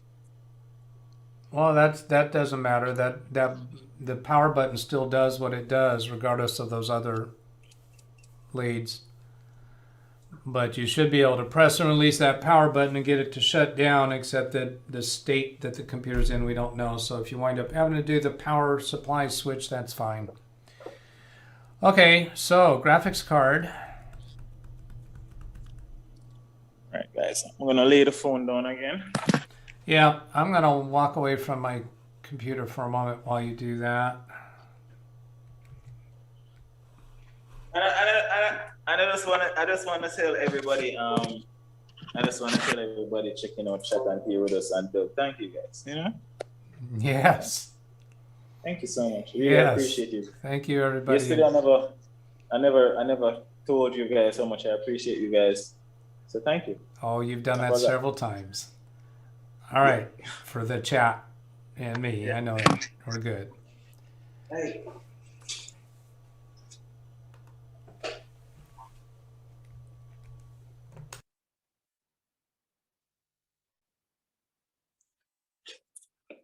Be very gentle with this guy right here, you know? Be very gentle, very gentle. Be very gentle. All right. And I think I figured out how to get it out without wrecking it. You have to kind of rock it and lift it at the same time. So you have to kind of rock and lift.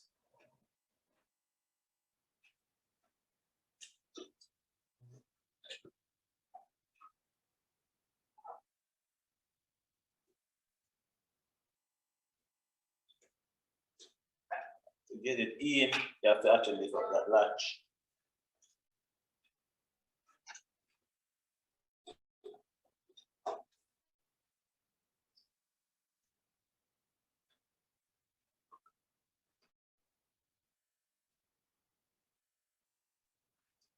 All right, so it's in there now. It's in there, guys, resting on top of the. So what I want to do, I want to drop a screw inside of it to just hold it in place, and then I'm going to stand it up.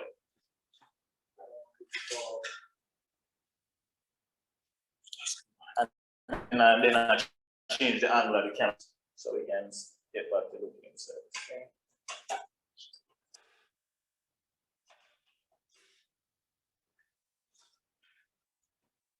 All right, so we have that. We have that. All right, so we have the video card installed. Okay.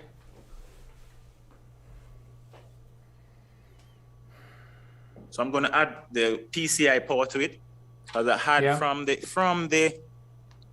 power supply, I had connected one PCIe slot and two CPU slots. So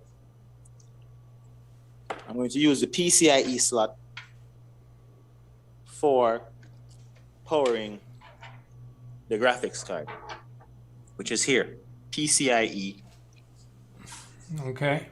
So I'm gonna. This is a 8-pin. It's a 8-pin. 6. Thank you, Doug. Is it a 6+2, meaning it can be separated? No, it's a 6. It's a 6+2, and it can be separated. Okay. And you can also join it. Yeah. So you have them joined. And then I'm going to put it in. And make sure it clicks. Yes. I can't do it while I'm holding the phone, so that's why I put it on the phone.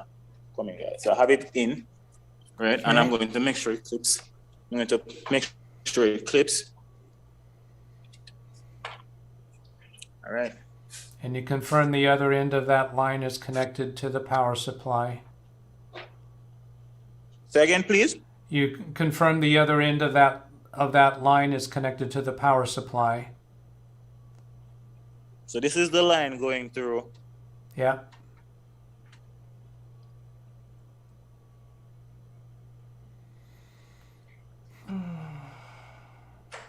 So everything for the CPU board are on one side. I put everything for the powering on everything on the board on one side. I put all the peripherals on the other side. So these are all the peripherals. Ah, all right. And here I have everything for the motherboard. So this is the power for the board itself, the 28, sorry. Yeah.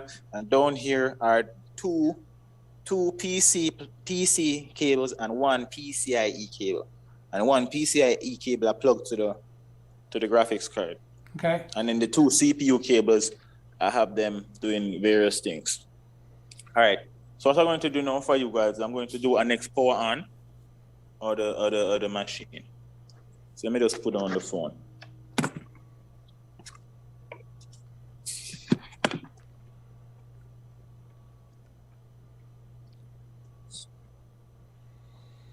So this power on, we're just going to confirm we get continual fan spin even though we don't have the monitor connected yet.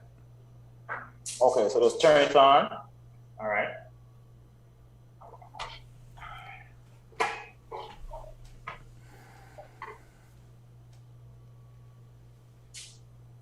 right. Power to the board.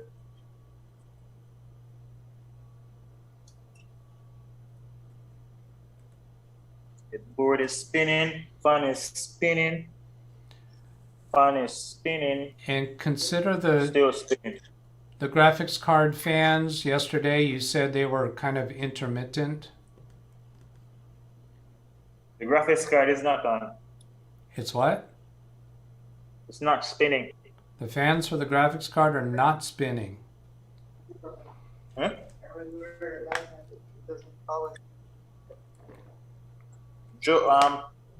Romaine is telling me that last night she read that it doesn't normally come on and People boot. are saying it doesn't come on boot. Okay, Some so people you're reported you're saying that the fans for the graphics card don't come on when Come you on first and boot and the some people computer. report it. Is the And some people graphics report it. is the graphics card getting hot? No, so she said that sometimes persons report that the fans only come on when they reach a certain temperature. Okay. How about the diagnostic LEDs? Nothing on the post LEDs. Okay, so yes, we have agreement in chat that the GPU fan will power down. Power cord needs to be. So Catherine's saying the power cord needs to be connected to the GPU. It is. What is not? Is there another power cord, Catherine? What are you saying? We've already connected power cords to the GPU. There it is right there. There's no other. PCIe 8-pin. Yeah, PCIe 8-pin. There's no other power connections to the graphics card. Yeah. Catherine, are we missing something there? It looks to me like we've done that.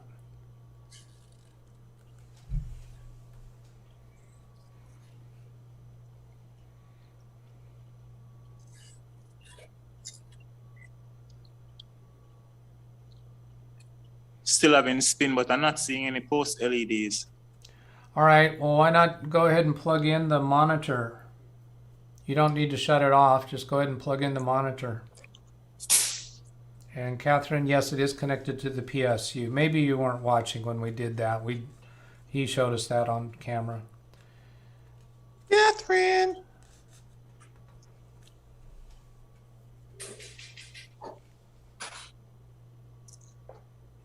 All right, nothing on screen, guys.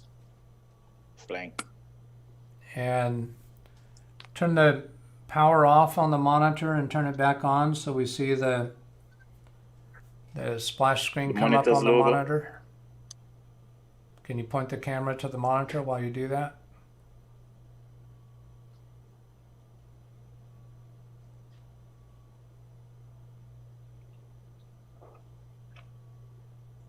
There's Acer.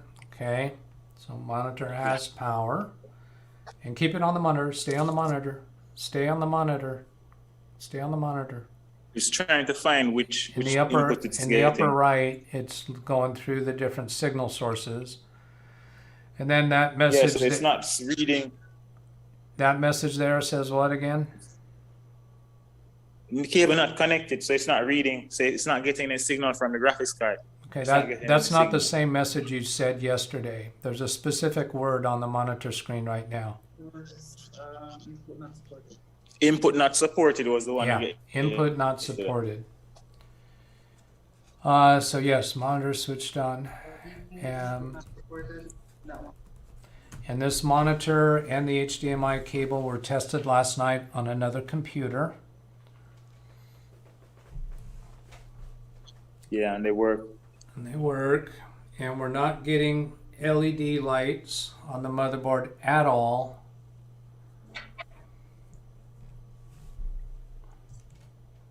What do the power plus and power minus LED do? That's just a light, but it turns on a light on the front of the computer there to tell you the power's on. So it doesn't do Exactly. anything. It just turns a light on. Anything? Okay. Doesn't do anything. Okay. Yeah, so it has nothing to do with the operation of the computer. Okay. Hmm? Yeah.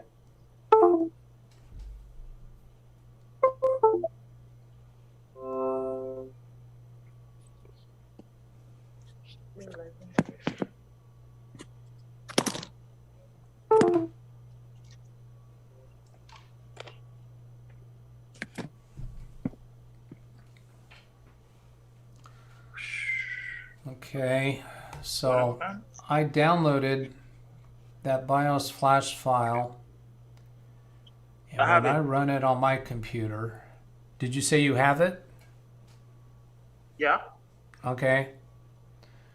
To use it, so you need to copy that CAP file to the root of the flash drive.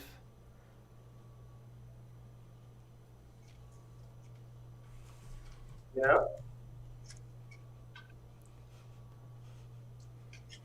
After you copy it to the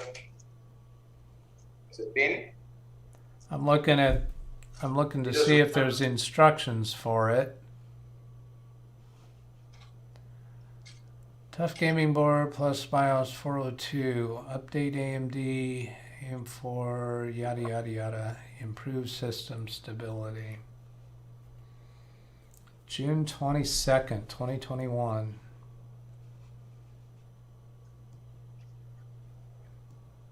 Pretty thin on instructions.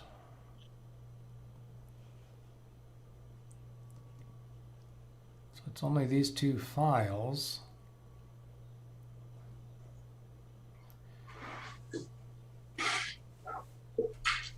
So you, is it just the zip file that you have on that USB drive? say that again, please. Is it just the zip file that you have on that USB drive? Did you extract it yet? No, I didn't extract it, but yes, that's it. Yeah, so you need to extract that zip file by right click and choose extract all. Never said that.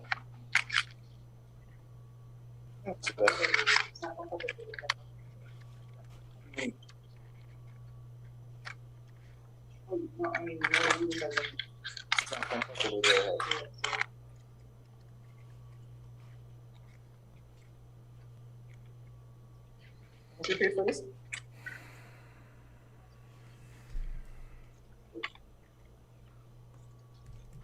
Program.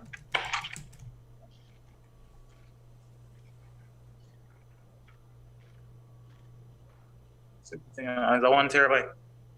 Yeah, I'll buy that from.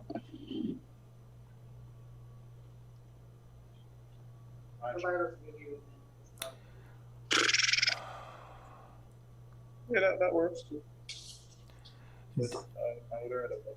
Do you have any other type of signal cables, a DVI cable or a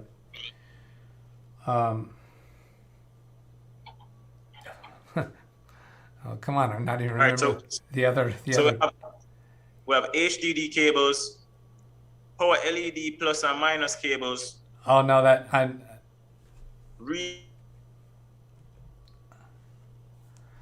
actually that's not what I was referring to. I was referring to how you're connecting the monitor to the computer. Can you hear me? I can't hear you. Did I do something?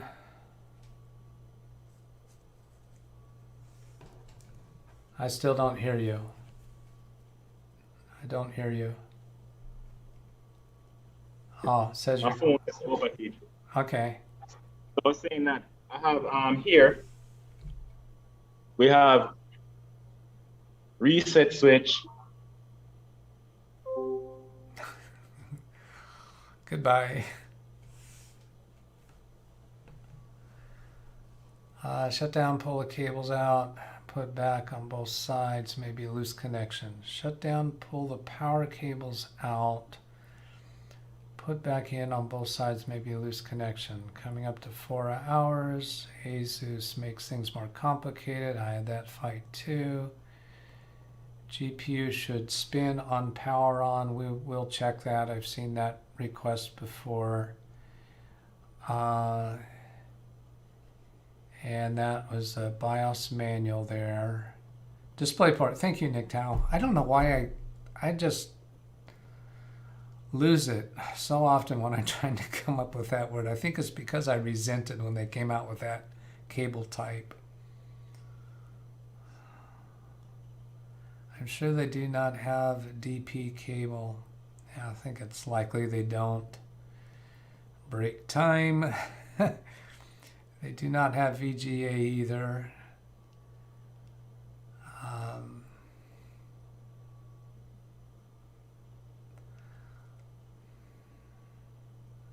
Seems like they said that they did, but the graphics card doesn't have VGA, so that's not going to help us.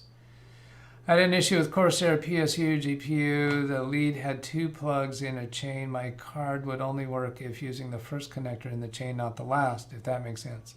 Yeah, it makes sense. The lead had 2 plugs in a chain.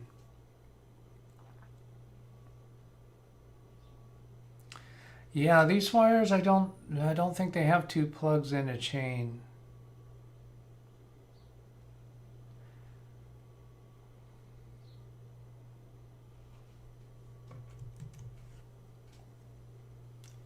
I can take these out for a minute or two anyway.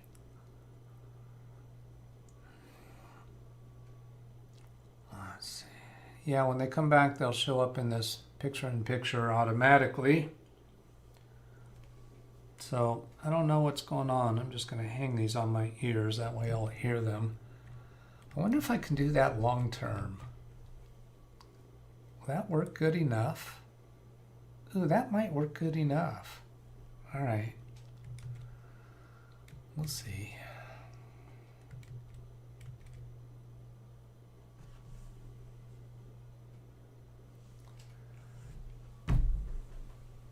Oh, I could do with a break.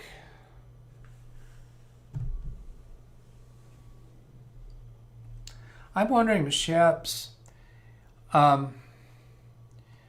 remember older model graphics cards using a Molex connector for their power.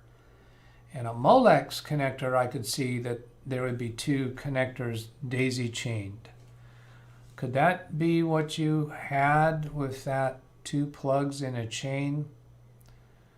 That was a Molex connector?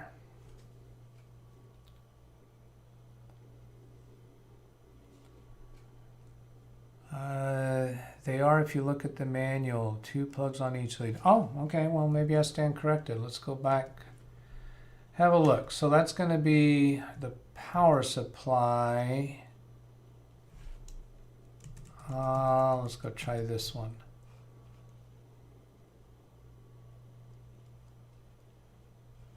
That one has the cables. No, it didn't. Let's see, not there. That's motherboard. That's motherboard. Here, Corsair.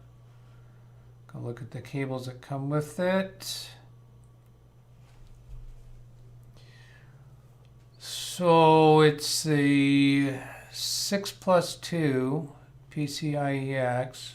These down here are the accessories.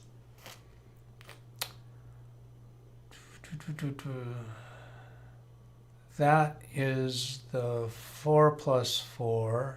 That is the 6+2. Oh, there's the daisy chain. All right. All right. Yes, I see that. There's a 6+2 and a 6+2. Okay, we'll ask them that.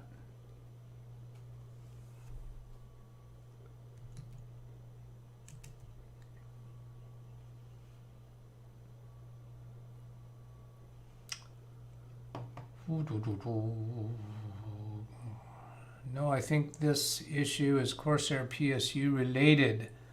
That is what Sheps tries to say.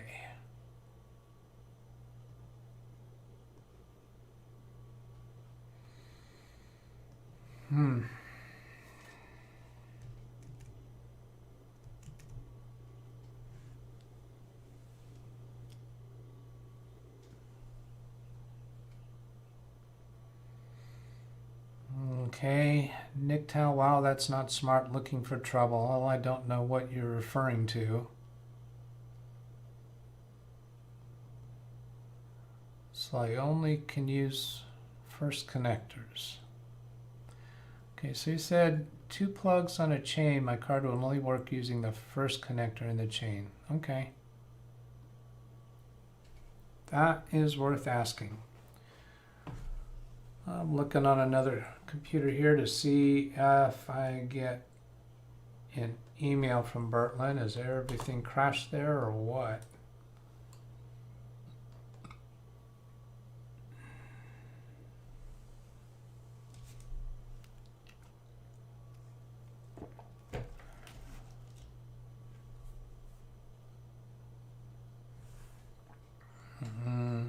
Okay, the double PCIe. So by having a daisy chain PCIe, looking for trouble if you have to use the first one on a graphics card. The other reason you might be saying that it's looking for trouble is because you have that extra power going through if you're like trying to power 2 graphics cards from the same power cable. Just looking at the user manual from Darren.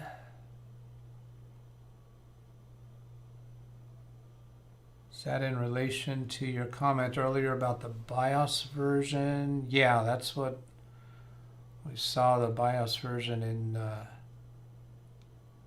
that website, I think. It was very recent, so June sounds right. If you use the last one, it doesn't power the GPU that's on the Platinum Corsair PSU. If you use the last one, it doesn't power the GPU. That's on a Platinum Corsair PSU. GPU can pull a lot of power with high spikes. Okay, that's all making sense. So why do they do that? I mean, there's plenty of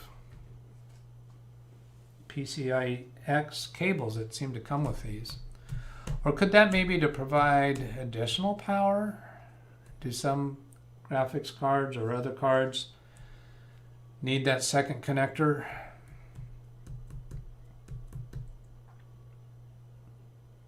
Darren says yes, so I'm going to say that that refers to user manual regarding that BIOS date. That's what you meant by yes. Sheps, I'm not sure why they have 2, but that's how it works on my Radeon.